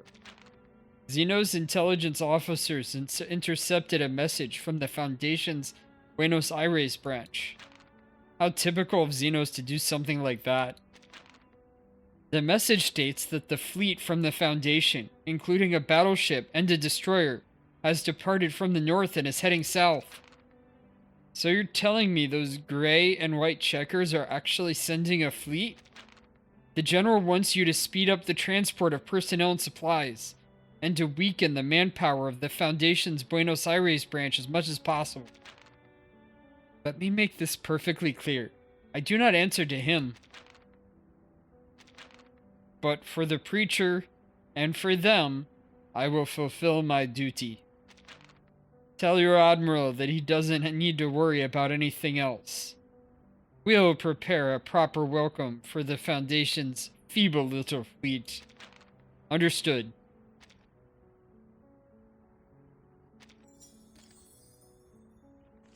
Alright.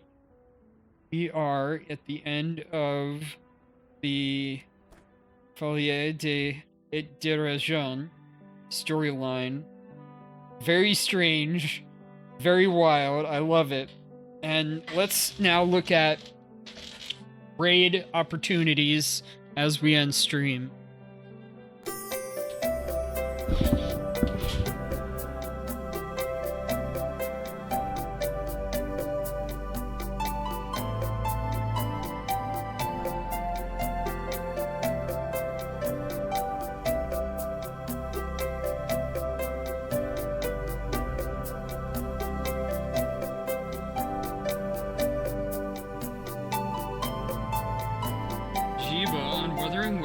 Makes me happy.